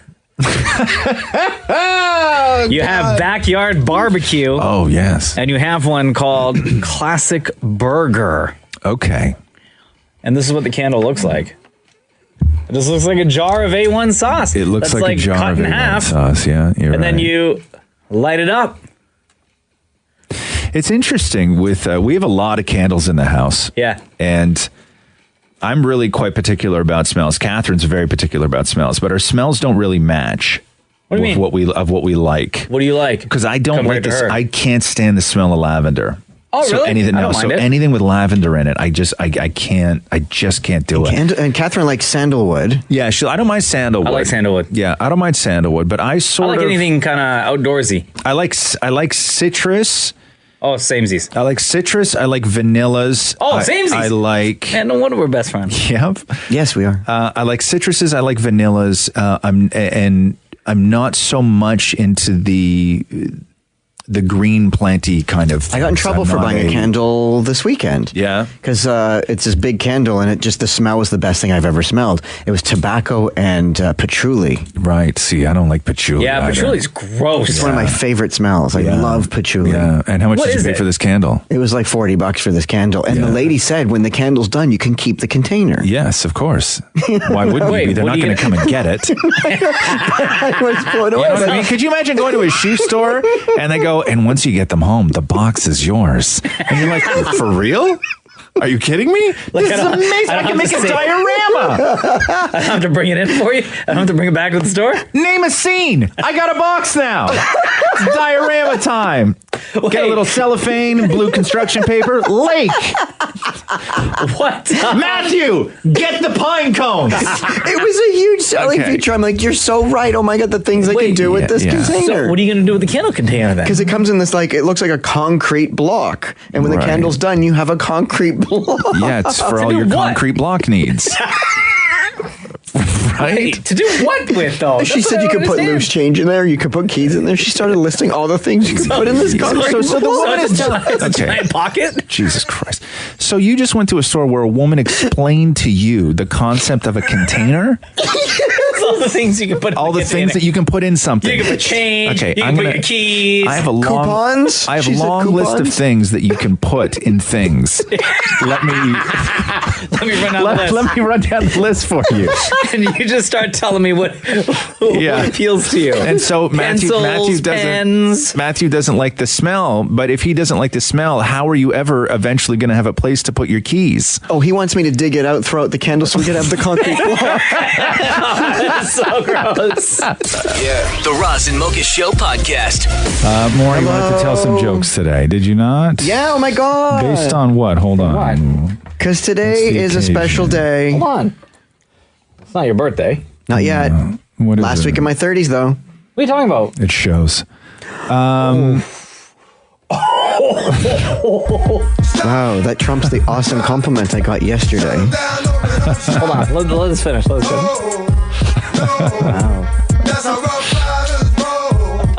Okay, what was the compliment you got yesterday? Somebody said I look 26. Who said that?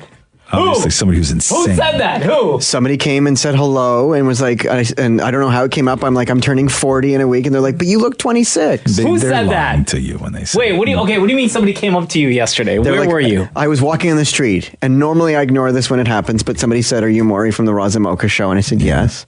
And they said, we were talking, and it was their birthday. That's why it came up. And I said, my birthday's in a week. Mm-hmm. And they said, well, you look 27. Right. Do you think it's because you're real little? Well, I think that taller people, just because they're tall, look older. Also the baby fat, I guess, too, right? I was going to say, like, my smooth skin. Also your smooth skin. Yeah. Yeah. Like, I have no hair anywhere. Wait a minute. Yeah, you do. Your chest and your belly, especially your belly. Yeah, look at all that hair. It's like you're wearing a carpet. No, I will say more. I would look at you and I would say that I would peg you younger than 40. How much younger? Well, see, now you've ruined it. No. I thought I was supposed to ask. I thought I'm setting myself up for you to say 39. Okay, 39. Okay. Because you look like 31. Right. Thank you, Maury. Thank you. Anyway, did you have something you wanted to do here, my man? Yes, today is Cheese Day. All right. Damn it, Maury, with the jokes. Oh, hold on here. What is Cheese Day? Is it like National Cheese Day? Is that it's the deal? National Cheese Day. Oh, okay. Celebrate your cheese. Let me know so I can get everything ready we're just here, listening. It is a very good day. Oh, man.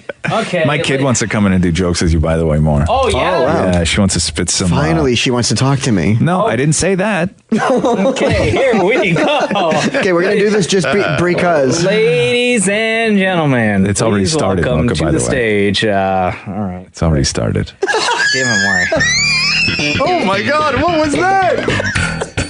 You sound like one of the dragons from Game of Thrones. Okay. You know when you laugh like that one eye almost completely closes? Or you look like... Why is that? I don't know. You look like a pirate all of a sudden. That's so true. My right eye. Your right eye. Yeah, and everything shifts to one side of your face. Like your mouth even starts to move over. It's like I'm having a thing. Yeah. Okay. Oh, I need my glasses to read. Took his glasses out because he started to cry. Okay, damn it, Maury, ladies and gentlemen. Are you ready? Yeah. Okay. What happened after an explosion at a French cheese factory? What? All that was left was debris. I really like that one. Was that the best? Yeah, I really should have ended with that. What do you call a cheese that is sad? What do you call a cheese that's sad, Maury? Blue cheese. There you go. What do you call cheese that isn't yours? Nacho cheese. That's right. Oh, snap. Okay. Which genre of music appeals to most cheeses? R&B. Oh, jeez. My God. Mocha with the savagery. When should you keep an eye on your cheese? When should you keep an eye on your cheese? I don't know. When it's up to no Gouda.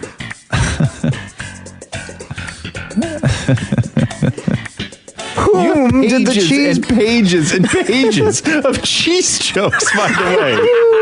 How many pages do you have? It's got a lot Oh, no. of cheese. His eye's going again. Okay. What is going on right now? Did the cheesy Bible start with? What? Excuse me? Whom did the cheesy Bible start with? Whom did the cheesy Bible start with? I don't know.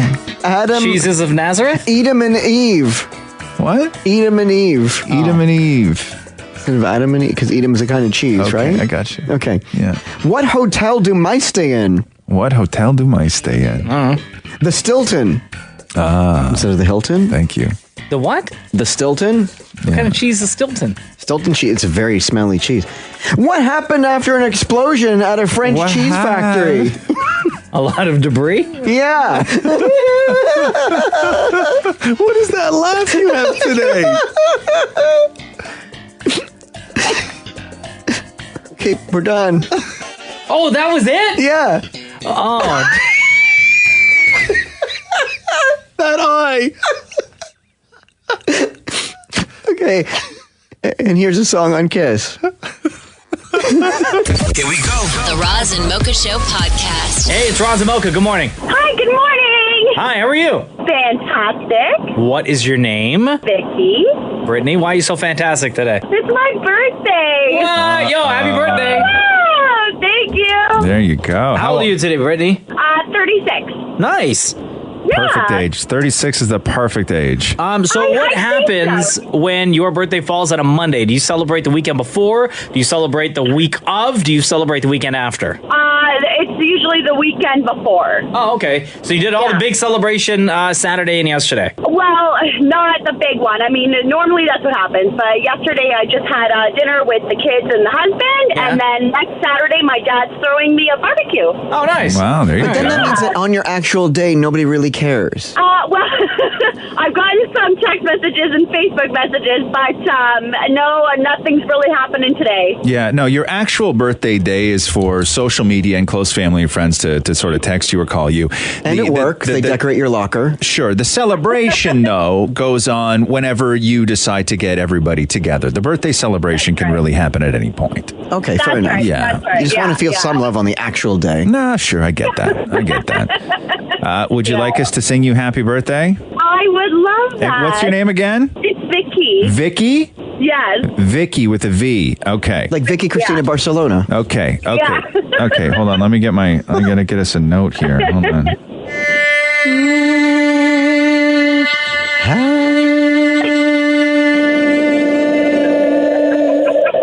Ready? 1, 2, 3. Happy birthday to you.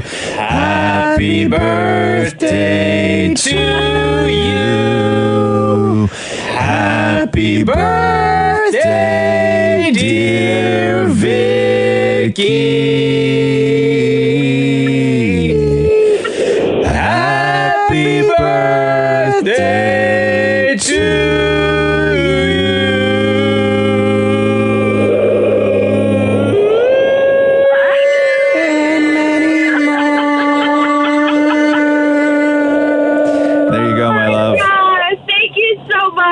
This is the Roz and Mocha Show podcast. There's a viral video out right now of another animal sounding like a human being. And we've gone through this before where I don't know what it is, man.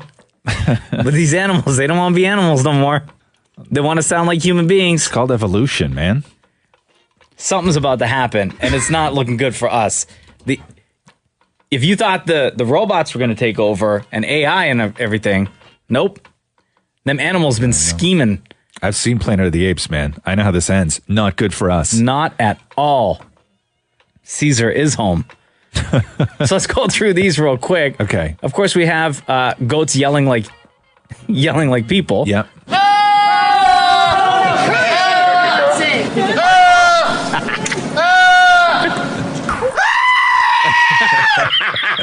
So is that a goat at the end there? Yeah, it's You still gotta a be goat. kidding me. Okay. Who could forget the no-no cat? The cat just keeps, instead of meowing, just keeps saying no, no, no, no.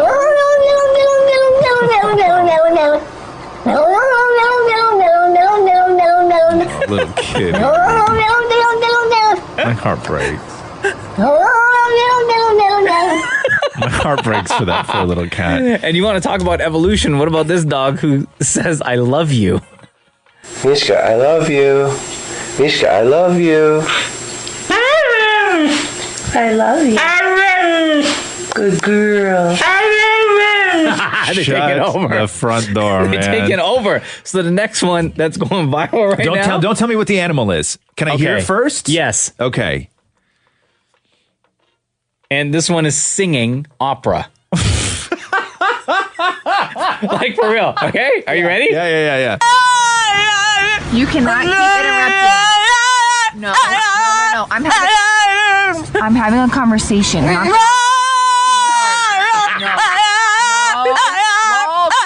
Walter, I'm right here, baby.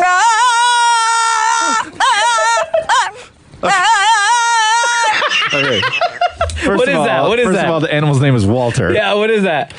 Okay, the Walter thing threw me off because I'm going to say it has to be a dog because I don't know what other animal you would name Walter. Like, I don't know somebody who would name a bird Walter. I don't know anybody who would name a dog Walter, but I'm going to go with it. Is it a dog? It is a dog. Okay. It's a dog singing singing opera. What's he so upset about? You cannot keep interrupting. No.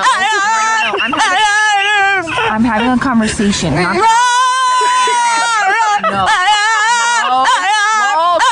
Walter, I'm right here, baby.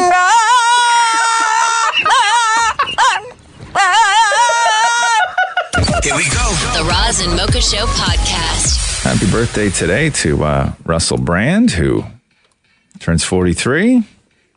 Oh, yeah? And also Angelina Jolie. Oh, Angelina. How old do you think Angelina Jolie is? Angelina Jolie, how old are you today? You are...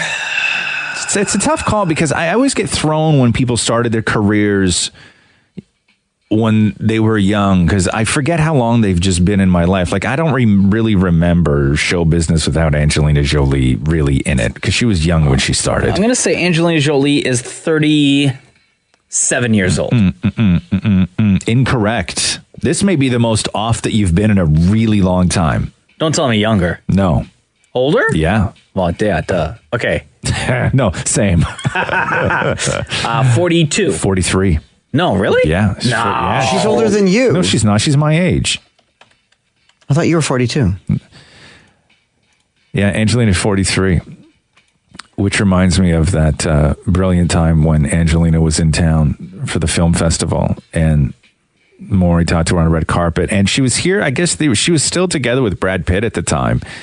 And it was for Moneyball. For the movie was Moneyball, yeah. And everybody just wanted a piece of Angelina Jolie to get, like, there was so much going on in their lives at the time, and with her being a UN ambassador and just dealing with all this stuff. Like, Yeah, she's she's making a lot of news. Yeah, lot. she's such an interesting person, and Maurie was on the carpet, and people hated him for this. But, because Maurie's the only person in the entire city that got a question with Angelina Jolie.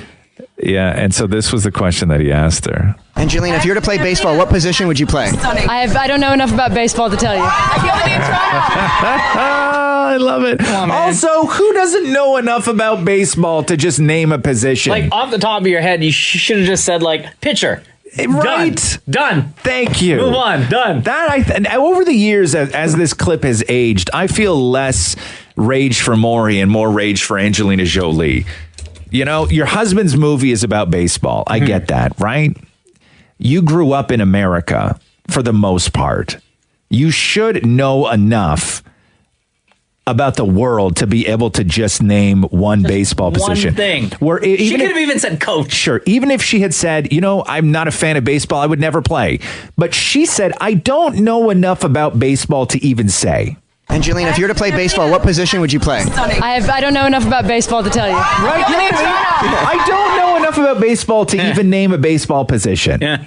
Which I find kind of shocking for a human being on this earth. Like you're not wrong. You don't have to say shortstop. You don't even have to say outfield because everybody is out in the field. I get that. It gets confusing. Sure. But my God, pitcher. Yeah. That's the first one that would come to my mind. Like pitcher. Somebody pitches. That's just what happens. Like you understand that as a human on earth. Boy, oh boy, that baseball has. Even if you had said basketball and you said what would be your favorite position, I would be like, I don't know enough basketball to even name one. Yeah. Like start naming positions on a basketball team. I don't really know. You know what I mean? It's kind of difficult. I can't. It's kind of difficult. I don't know. Do they have a center? Yes. Sure they do. That's really it. But everybody knows pitcher. Yeah. Right? Even if she had said the hitter, I would have been okay with that. You know what I mean? She doesn't know enough. Right. Angelina, if you were to play baseball, what position would you play? I don't know enough about baseball to tell you. Right? Angelina. The Roz and Mocha Show podcast. Who doesn't love a good pun, right? Of course. And who doesn't love like a cheesy newscaster, right? Oh, the best. But oftentimes when you put those two things together, it doesn't go over well at all. And people were freaking out over this. So this was from San Diego and a local television station. Same place that Ron Burgundy's from? Yeah, exactly. This is newscast? Yeah. San Diego. So Dave Scott is the reporter out in the field. Older guy, looks like he's been doing this forever. Yeah. And they sent him, he got one of those ridiculous assignments. You see people on TV and they send them out to like the most ridiculous thing ever and they got to make hay, you know?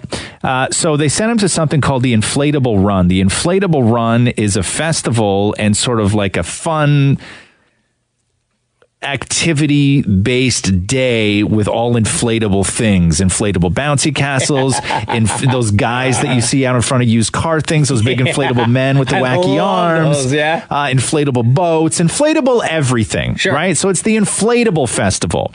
And so when the reporter in the field is talking to the stuck-up anchor back at the desk, the reporter in the field starts to sort of do what Maury would do, which is have fun with the word inflatable and starts asking him about inflation. You know, usually when you're talking about the world of inflation, you probably notice, is that a good thing or not a good thing? Inflation. Oh no, they don't know how to answer. I'm sorry, the question again, Dave? Is inflation in our world a good thing or not a good thing? It depends upon what the topic is. What are we talking about? Generally, inflation. If you have an inflatable boat, that's a good thing. If you heard right? But generally, when you hear the word inflation, not economically. Something good come to mind? Oh no! For me, yeah. Yeah. Well, let me tell you that you're right about, if you say good, you're right, because this is the world of inflatables. Give yourselves a nice round of applause, everybody. These are just the volunteers coming out here today. Oh, no. So that did not First go of all, well. that segment is going on way too long. Okay. Just get to the point, bro. Okay. And then he starts talking to the people who were there, right? What kind of fun do you think you're going to have today? Lots of fun. Lots of fun. That's a good kind. Helping everybody. Celine? I didn't hear the question. I'm sorry. What kind of fun do you think you can find here today? All kinds of fun. Oh no! Worst news segment ever. What do you think of inflation? Yeah, I know. Can You know what would repeat happen? that? I can tell you right now, because this is exactly what would happen, is we would send Maury down to the Inflatable Festival, and Maury would go, you know what I'm going to do? I'm going to go down and do inflation jokes. Yeah. That's exactly what this would be. This is Maury in 30 years. Oh no, 30. I was going to say like next week. Here we go. The Roz and Mocha Show podcast. How are you? Yeah, no, I'm good. I kind of feel sick. I think I'm getting a cold or something. Uh-oh. What'd you eat last night? No, I don't know. I don't know. You don't remember what you ate last night? Yeah, I do. I just don't want to say. Oh, is it bad? No, what's not bad? I sort of, whenever I start on something that I haven't had in a while, I just binge on it, and where I just obsess about it, and then I make it for every night for dinner for a week. And my latest obsession, which I've had, I think 3 out of 4 nights, has been chicken nachos. Right? How many kinds of cheese? 2 kinds of cheese, I guess. For 3 nights? Yeah. That's a heavy meal. It's a heavy meal. Tell you what I'm going to do. Which is what, Maury? I'm going to feel I broke the microphone. Oh my God, Maury. Okay, stop breaking the equipment. Okay, what are you going to do, Maury? I'll feel your glands and tell you if they're swollen. No. With what? No, I mean. Like the doctor. No, I don't need you to feel anything of mine. I know how to do this. To find out if it's swollen. I'll tell you if your glands are swollen. No. But it's not his glands. He didn't say No, but if he says that he's feeling sick, usually your glands swell up as a sign of sickness. No, that's like... I would, not if you, all the when time. you start, but what you don't understand, Maury, is I'm like a puffer fish. Like when you start to come near me, I swell up anyway as a defense mechanism. So like, it's just going to happen All naturally. the hairs on his body stand up. Yeah, like I try and hurt you. Like everything on my body goes into like defensive mode when you come near me. Just come here. Let me feel your glands. Oh, Jesus. Hold on. With the broken microphone. Okay. Can you just stop? Just put the microphone down, man. Okay. What ready? are you doing? Do you know even? Hold on a second here. Do you even know what you're doing? My grandmother is a nurse. I didn't ask if your grandmother was a nurse. Also, why would I ever ask that?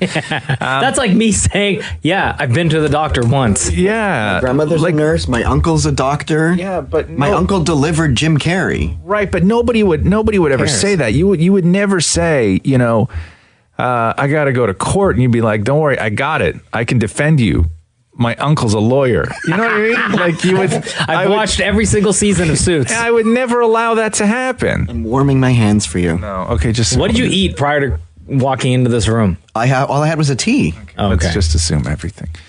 Okay. I know, because your hands are always greasy. That's why I ask. Your hands are so greasy. Okay, it's like you have. Okay, go. Fish for fingers. Okay, ready? Yeah.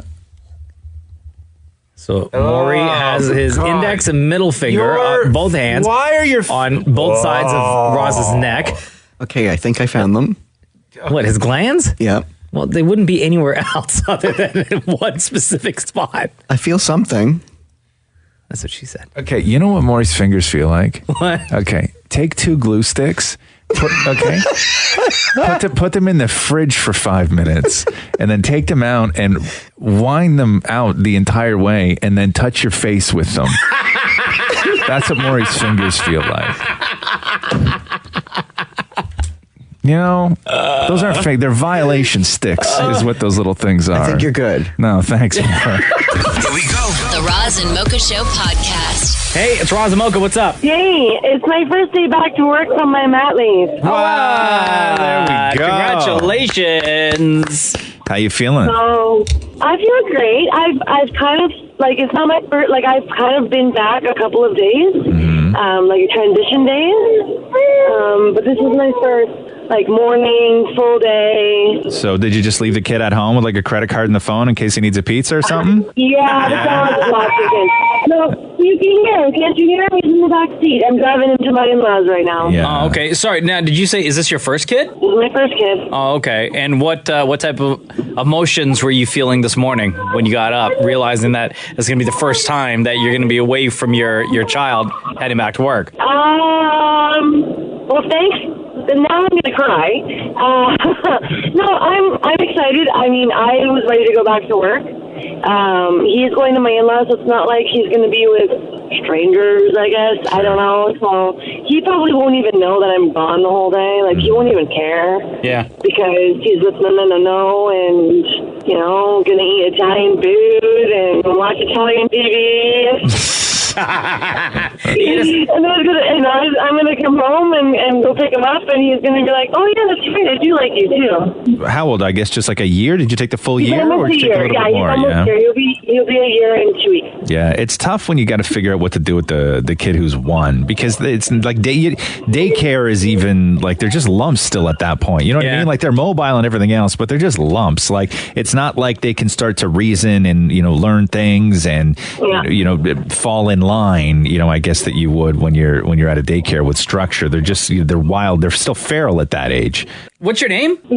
Lisa. So do you think that you're going to be the type of person where on your first day back at work from mat leave, you're going to be calling your in-laws maybe once an hour or every, before lunch, maybe after lunch? I trust my in-laws a lot. Like both my parents and my in-laws, I would trust them both with my kid at any given time. Oh, no. I don't mean because you don't trust them. I mean because you're going to miss your child so much. Yeah, but I know, knowing my in-laws, I will get kind of updates throughout the day. Sure. All right.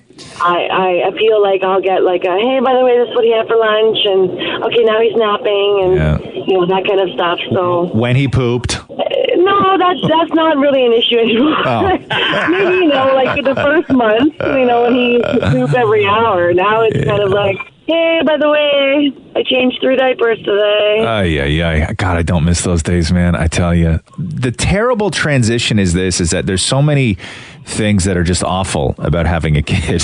Oh, God. Okay. there are. There's so many. Pay attention, Lisa. Yeah. No, I'll tell you what's awful. Wait, why shouldn't I should have called you guys like a year ago? No, I'll tell you what's awful. There's awful things about having a kid. You know what's awful? Is when it's Sunday and it's February and it's 10 o'clock at night and you realize you have 1 diaper left in the house. Oh, yeah. Then you gotta leave. Okay. You gotta handle that situation right away. Yourself with 1 diaper. But sometimes it happens, though. Sometimes somebody gets the flu and then you got to come home after work and you're taking care of things and somebody didn't count the diapers. You know what I'm saying? It happens, man.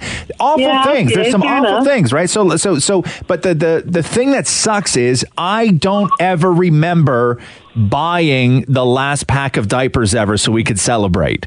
Oh, really? Because it's a transition that just fizzles. Yeah. Right? Like you never say, woohoo! Last diapers! Yeah. Like you never get that moment because diapers are such transition to potty training. Yes. And then after potty training, that's it. Yes, and it just sort of fizzles. Right. So you never get to celebrate the last pain in the ass outing of having to buy diapers. You just never celebrate that, which sucks. Well, maybe you're I need robbed to mark of this that. down and make sure that I do kind of celebrate it. Maybe I should just celebrate every box of diapers from now until whatever. Yeah. And hope that it's my last box. Yes, please do. Hey, what's your little one's name, Lisa? His name's John. John. All right. Well, all the best to you and your family. Good luck on your first day back at work after mat leave. It sounds like you're in a great place right now. You sound extremely happy and very comfortable. So I think you're gonna do really well today. I think so too. And by the way, in all honesty, like kids are the best, right? You guys know. You guys both have kids.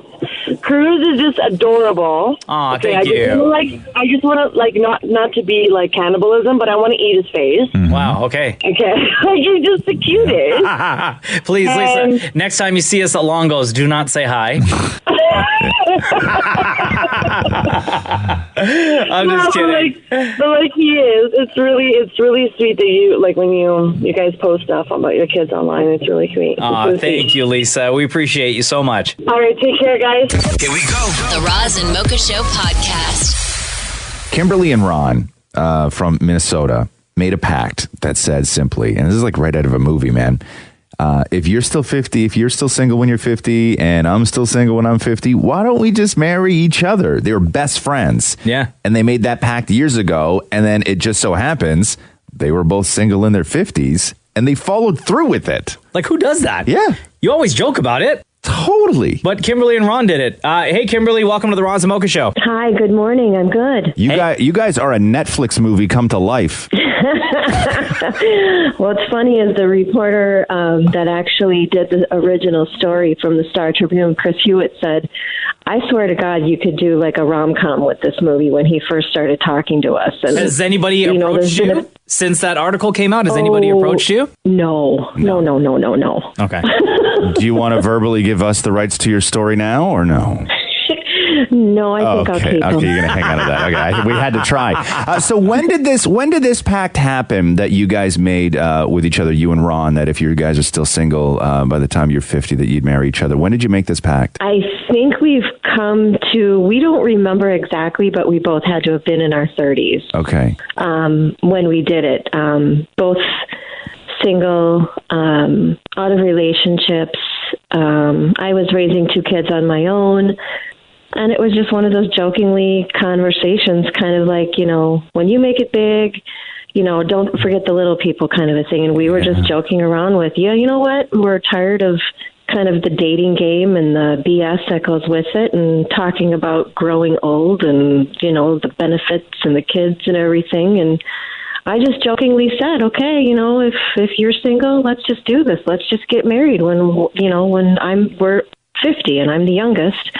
He's like, deal, done deal. So, Kimberly, before marrying Ron, all these years, you got married, he got married, and you had kids, he had kids, correct? He does not have any children. He doesn't have any kids. Okay, but you have kids. I have 2, Kayla and Connor. Okay, so during all that time, when you were each with other people, did your spouse at the time know about Ron, and did Ron's girlfriends or wives or whoever know about you? Yes. I mean, our respected partners through all of our relationships always knew that we were friends.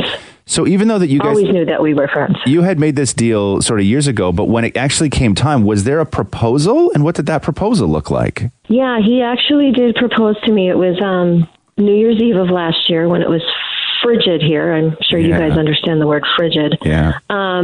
We went up to a place in 2 Harbors, Duluth, Minnesota, called Gooseberry Falls.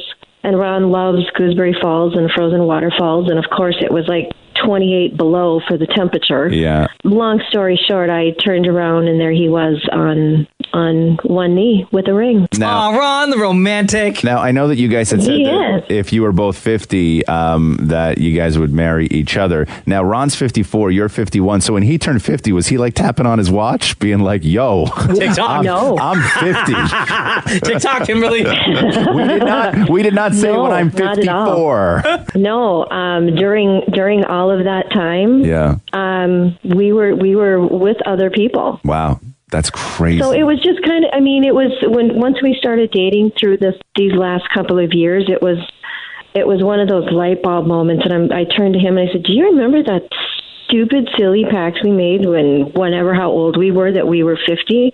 And we weren't even engaged at the time. Yeah. And he's like, oh my God, yeah. And I said, holy crap, we are actually we're dating each other again. That's how it's just come complete full circle in a weird, wonderful way. Well, congratulations to you and Ron. We love that story. Thank you so much. You guys are great. We need more feel good stories in this world right now. We need more Rons. We need more Kimberlys. We need more people like you. Wait, did you guys go on a honeymoon? Will you be going on a honeymoon? We did not. We went right back to work on Monday. I think we're going to try and do something next year. Oh, okay, cool. Well, Kimberly, thanks very much for joining us on the Roz Mocha Show. We love your story. Well, thank you very much. And because you agreed to it earlier, we're going to turn this into a Netflix movie. Will you let me know when all of this happens, and then we'll talk. Yeah, no problem. But it's going to be Valerie and Rick. Yeah. Thanks, Kimberly. Yeah. The Roz and Mocha Show podcast. Yo, you heard of this guy named Nem? No. Okay, he's a YouTuber and an independent rapper. And he's making headlines. He's aspiring. Oh, okay, I got you. He's making headlines for the amount of times he's seen Avengers Infinity War. And every time he went to the movie theater, he took a selfie in front of the movie poster. One was from inside the theater, actually. And every picture that he's taking, he's wearing a different Marvel-themed shirt. That sounds like something that Maury would fake. Totally. Black Panther, Iron Man, Spider-Man, X-Men, all that stuff, right? And it's super easy to fake. You just bring a bunch of t-shirts with you to the theater. There you go. But his proof are the movie tickets that he bought because they're all date stamped. Right. And he saved them all and created this long Twitter thread. And Avengers Infinity War isn't something that you can casually see a bunch of times. It is a very long movie. Very long, like 2.5. Yeah. Over 2.5 hours. So his tweet started on May 2nd, after he watched the movie 5 times already. And his tweets read like this: 6th day watching Infinity War, 10th day watching Infinity War. Guys, I'm not joking or faking. Check out the receipts. Oh man, you thought it was over? 14th time watching Infinity War. Wow. This one he's wearing like a Spider-Man shirt, right? The party don't stop. Took a few days off to shoot a music video, but we back. 18th time watching Infinity War. Saw Deadpool 2 last night. Funniest movie of the year. But yeah, we back at it again. 20th time watching Infinity War. Michael Jordan of the box office. 23rd time watching Infinity War. Wow. A couple days later, even though I stayed up all night playing Fortnite, we back, baby. 29th time watching Infinity War. 29. And it doesn't stop there. Oh, God. Wakanda Forever, 40th time watching Infinity War. At the count right now, yeah, he has watched Infinity War 42 times, and he doesn't plan on stopping. Oh, my God. When was Infinity War released? Infinity War was, what are we in now? June? Infinity War was released like... April 27th. Yeah. Well over a month ago. And... this is in the States, in Charlotte, North Carolina. So he's at what now? 40? He's at 42. 42. Sorry, he's going for number 43. And this guy has spent watching Infinity War 43 times in U.S. dollars, at least $383. Yeah.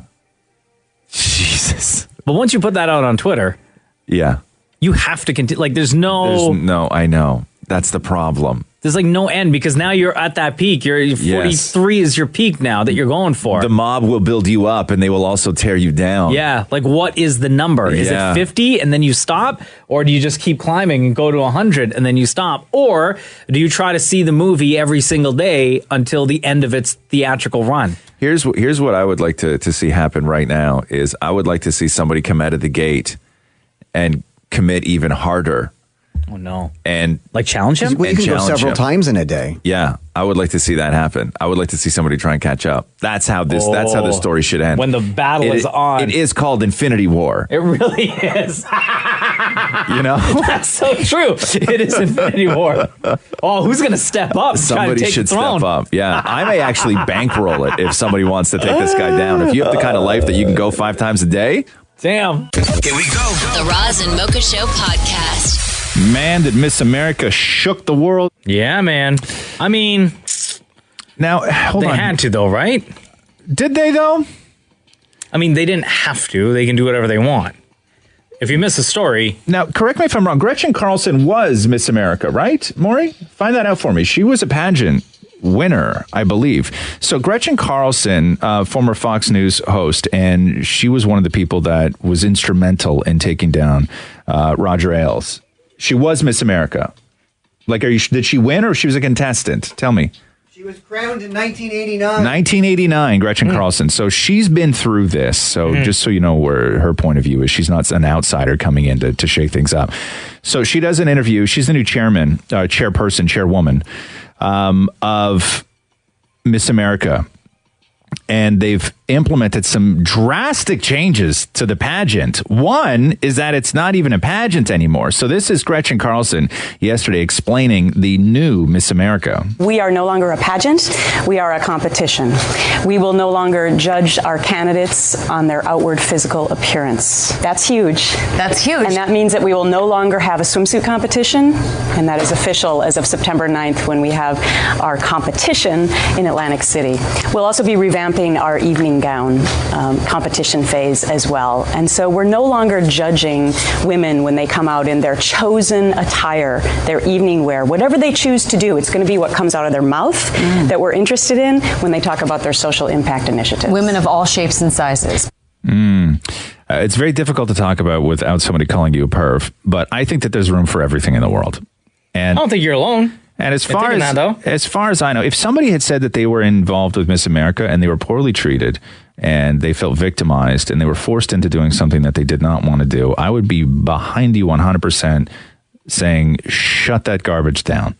Have any of the contestants or former contestants, No, I don't think they're allowed to. Said really. anything about it? No, I don't think they're not allowed to. Like, people take it seriously, and that's my thing. Is that I've met and over the years and just interviewed like a lot of people who are involved in pageants, and most women think that it was an incredible opportunity. They're proud of what they did. They put in a ton of work, and nobody's forcing them to do it. And more importantly, nobody's forcing anybody to watch this. Yeah. And millions of people still watch. I'm all for change. I really am. But where does this sort of change end when you're not, sort of judging somebody? I get because there's a point system and, you're judging somebody in a bikini. But so what if that's what they want to do? Yeah. But where does that end? What where's the line then? What do we do about America's Next Top Model? Yeah, because that's... Do we have to look at America's Next Top Model now?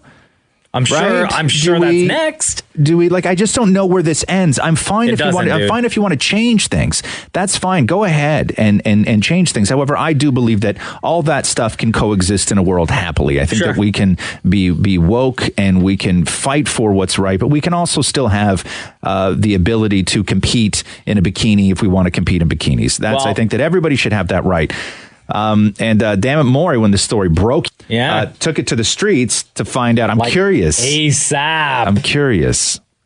Roz, don't be silly. You would win on inner beauty and outer beauty. Thank you. When you hear this news, what are your thoughts? I'm a bit shocked. It'd be interesting to see what they gauge it on. How are they going to judge that? I mean, I still think that there's still some tradition with even, say, the evening wear. I don't know. I think it's a good idea. I'm just shocked. All right, what are your thoughts? I just don't see why they can't incorporate a little bit of both. I mean, because you have a traditional beauty pageant that has always been structured in this way. So why not just delve into different aspects of a contestant's character as well?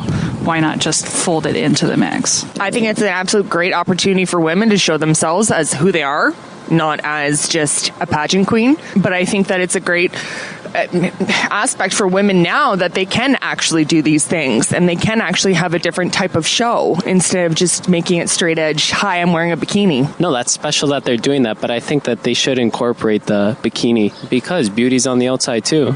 It's not only on the inside, but inside does count a lot. What are your thoughts on this story?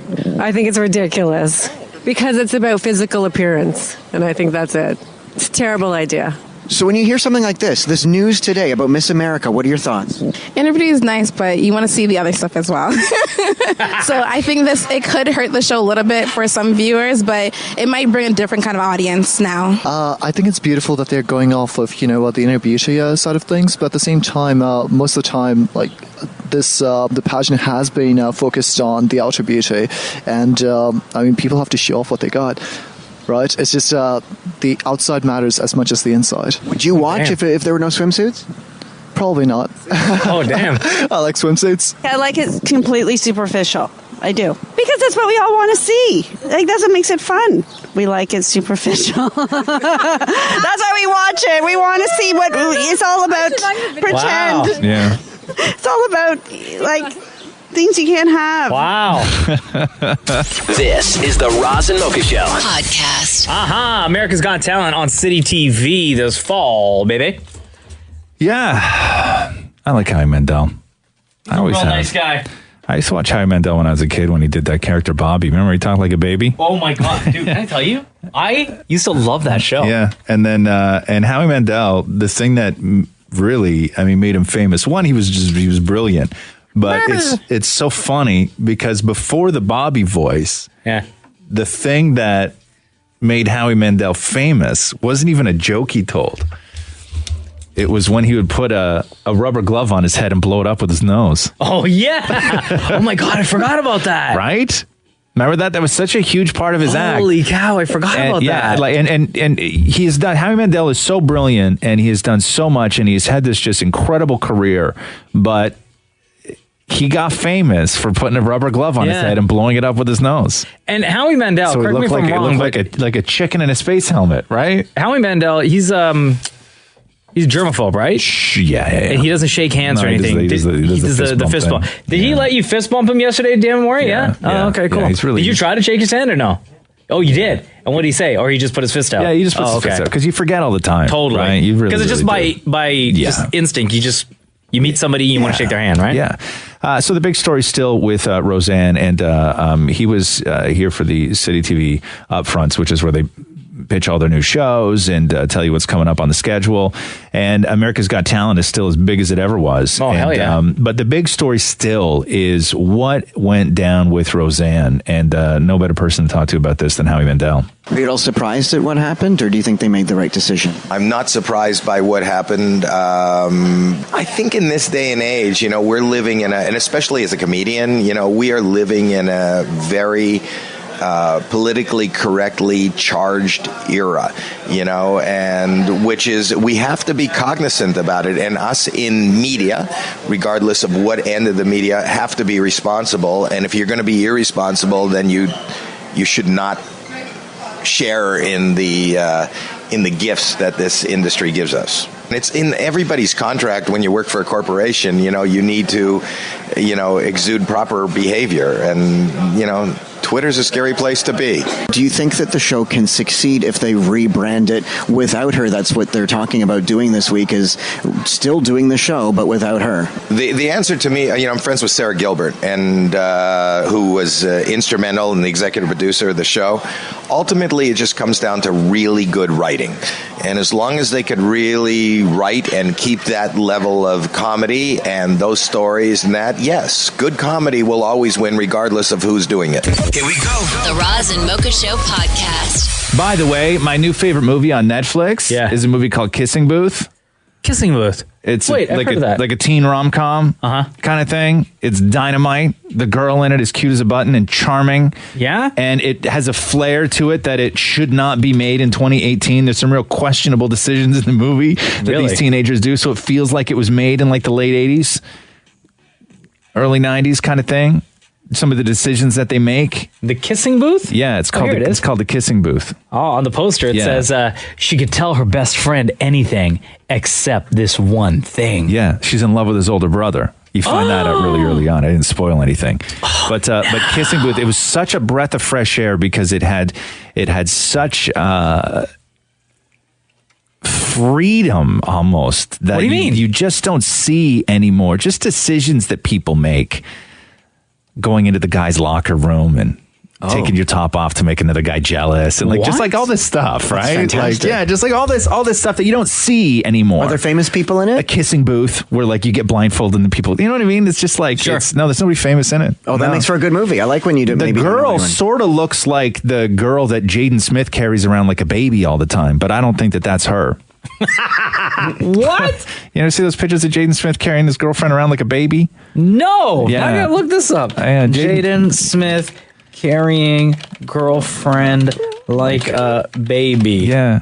He's weird, man. He's a weird cat. He just, like when they're walking down the street, they don't walk together holding hands. Like he carries them like babies. This is like how I hold my kid sometimes. Yeah. Like he carries it like up on the hip, like where she's sitting on his hip and her arms are around his neck. Like it's how you hold a child. Yeah, that's weird. Yeah, he carries his girls like babies, which is super weird. But anyway, so the girl in the kissing booth sort of looks like that girl. Okay. Okay. I don't know why that reminded me of that. All over the place. Right. Okay. So, but Kissing Booth is real great, and it has a sort of sense of like a throwback kind of feel to a time when movies were a little bit less politically correct. There's some very sort of un-PC aspects to. So in 2018, watching this movie, you're like, how did they get away with that? Yeah. Oh, it's Netflix. You can do whatever you want. No, but from what I understand, it was a woman wrote a blog post, and then the blog post became a book deal, and the book deal became a Netflix movie. Like this thing has a really long story of the story of the Kissing Booth. But if you get a chance, it's mindless fun. It should not offend anyone,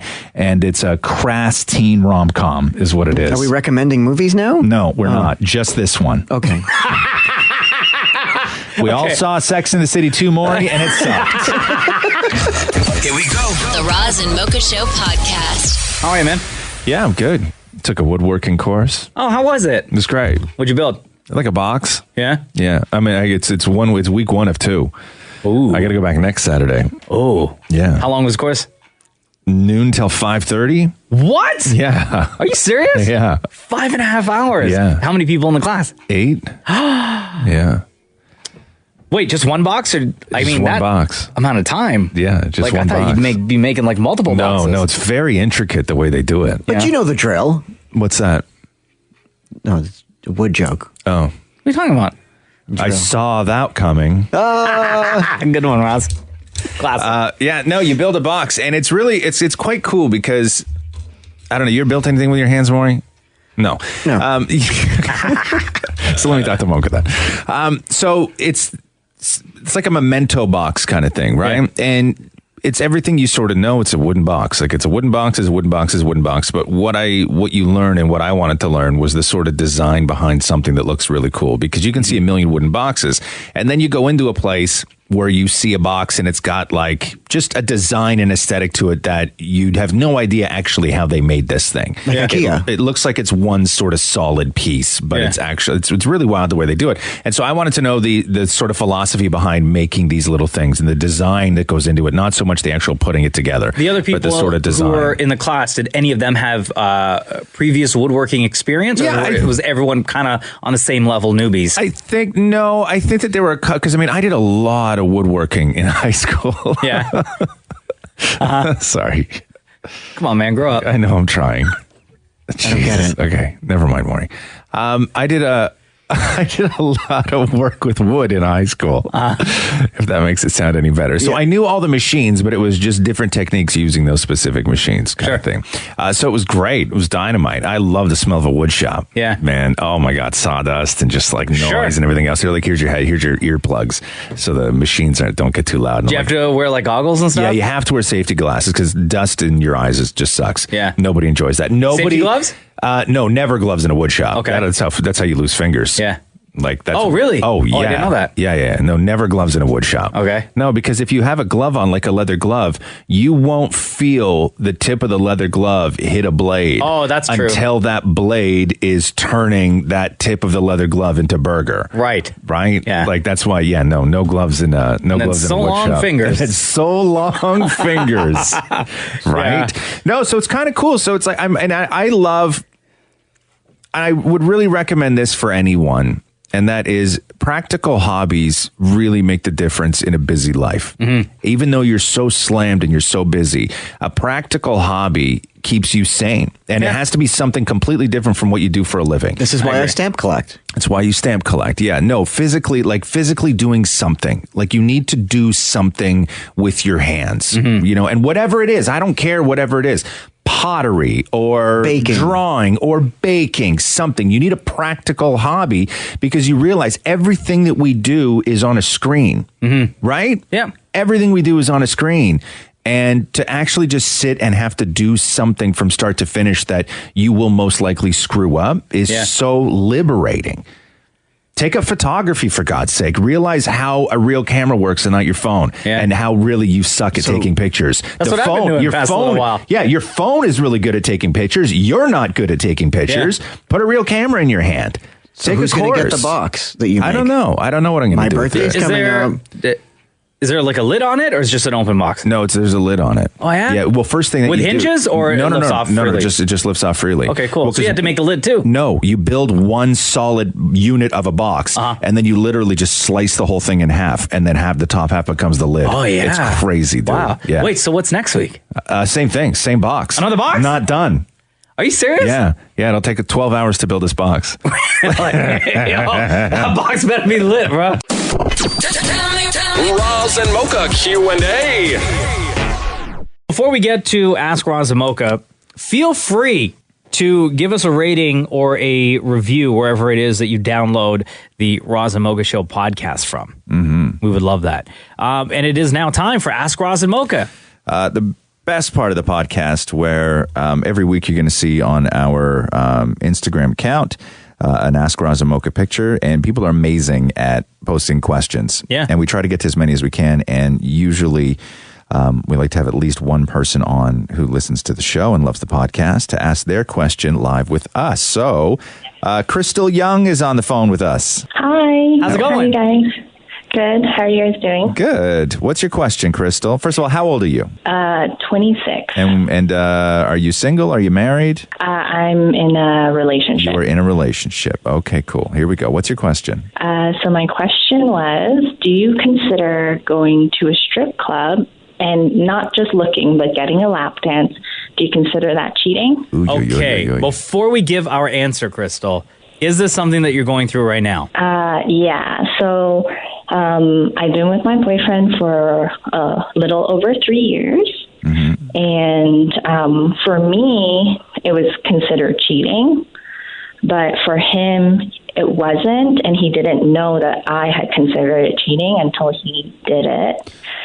So now I'm kind of struggling with, was it bad for me to assume that everyone assumes that it's cheating, or maybe it's not like an assumption? So did he tell you he was going?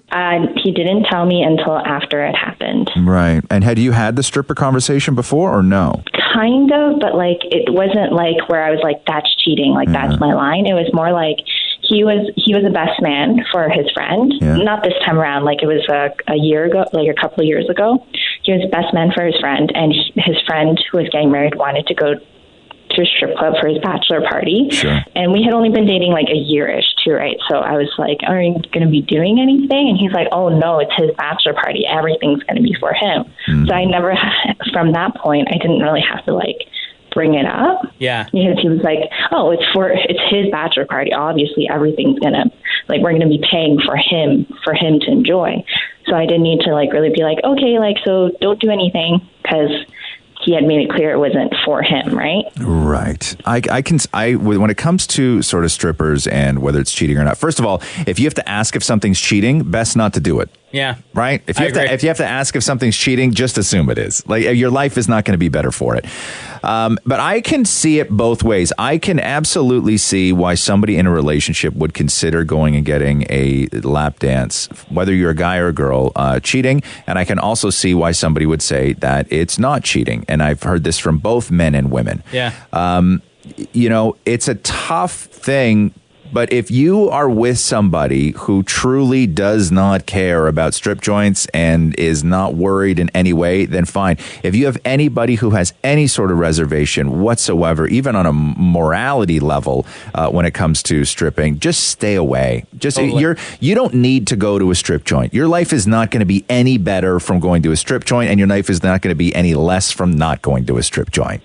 But is it cheating? That's the question. Is it cheating? I would say in this situation that Crystal is in, because she feels that it is cheating, and the conversation has happened in the past, even though she didn't say specifically getting a lap dance is cheating, in my opinion, her boyfriend should have known better. Right. To think, well, what would Crystal say if she ever found out, which she did? What would Crystal say if she knew that I was getting a lap dance? Oh, Crystal would think that it's wrong and that it's cheating.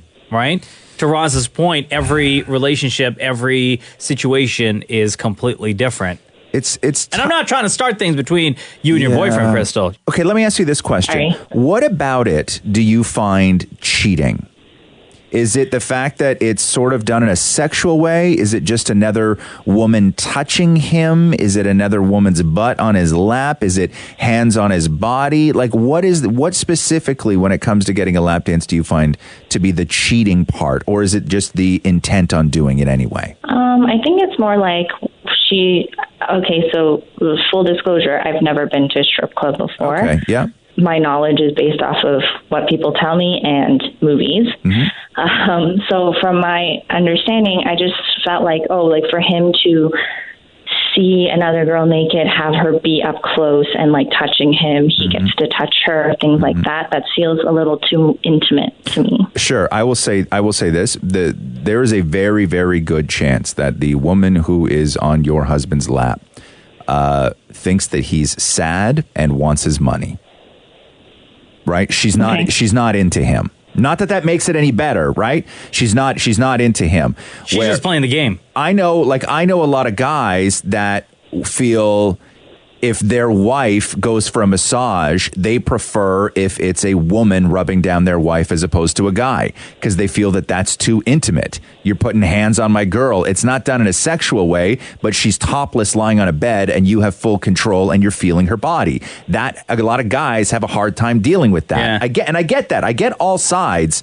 But like for Catherine, when I turned, I think 40, she rented me a big bus and sent us to Niagara Falls and said, go and eat steak and go to strip joints. Right?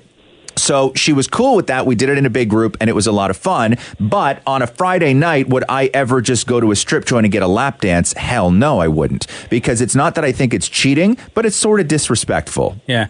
You know, since I've been with my wife, Yeah. like even before marriage, like just dating and everything, Yeah. I've never been to a strip club. No. At all. Yeah, no, and so is it cheating? I don't think it's cheating. Is it disrespectful? Yes, it's disrespectful. 100%. If you and your dudes can't find something better to do on a Friday night, then go and look at naked women and get a lap dance, knowing that your girl at home finds it to be somewhat cheaty and disrespectful. I think you can do better than that by your girl. Okay. Yeah. Does that help, Crystal? Yeah, because I listen to you guys all the time, every morning when I'm driving into work, and I really love the advice you give out, and I really take your opinion seriously. So I figure, and what people say, like birds of a feather kind of flock together. So all of my immediate friend group they all feel the same way as me. Yeah. So it's really hard to get and all of them are girls too, right? So I just wanted some guys' opinions and how do you guys see it? Maybe if you're going to have this conversation, maybe don't go the cheating way, because he will just sit there and explain to you why it's not cheating. I think that your play on this is to say, you know what, maybe at first I thought it was cheating, but you know what, the more I think about it, it's not cheating. What it is it's just kind of rude and it kind of hurts my feelings. It's kind of disrespectful. It may not be cheating, but it's disrespectful. Maybe go that way. Maybe don't accuse him of cheating. That's a big accusation. Yeah. It's a big accusation to accuse somebody of cheating. But you can call your guy rude. 100%. Yeah, I think that's a good way to approach it. Because, if it was any other situation, I still trust him and I know him that he wouldn't, actually cheat on me or have an affair. I still believe that. So, this doesn't change that opinion of him. Yeah. So, that's probably a better way to go about it. There was a point in my life when my only friends were strippers.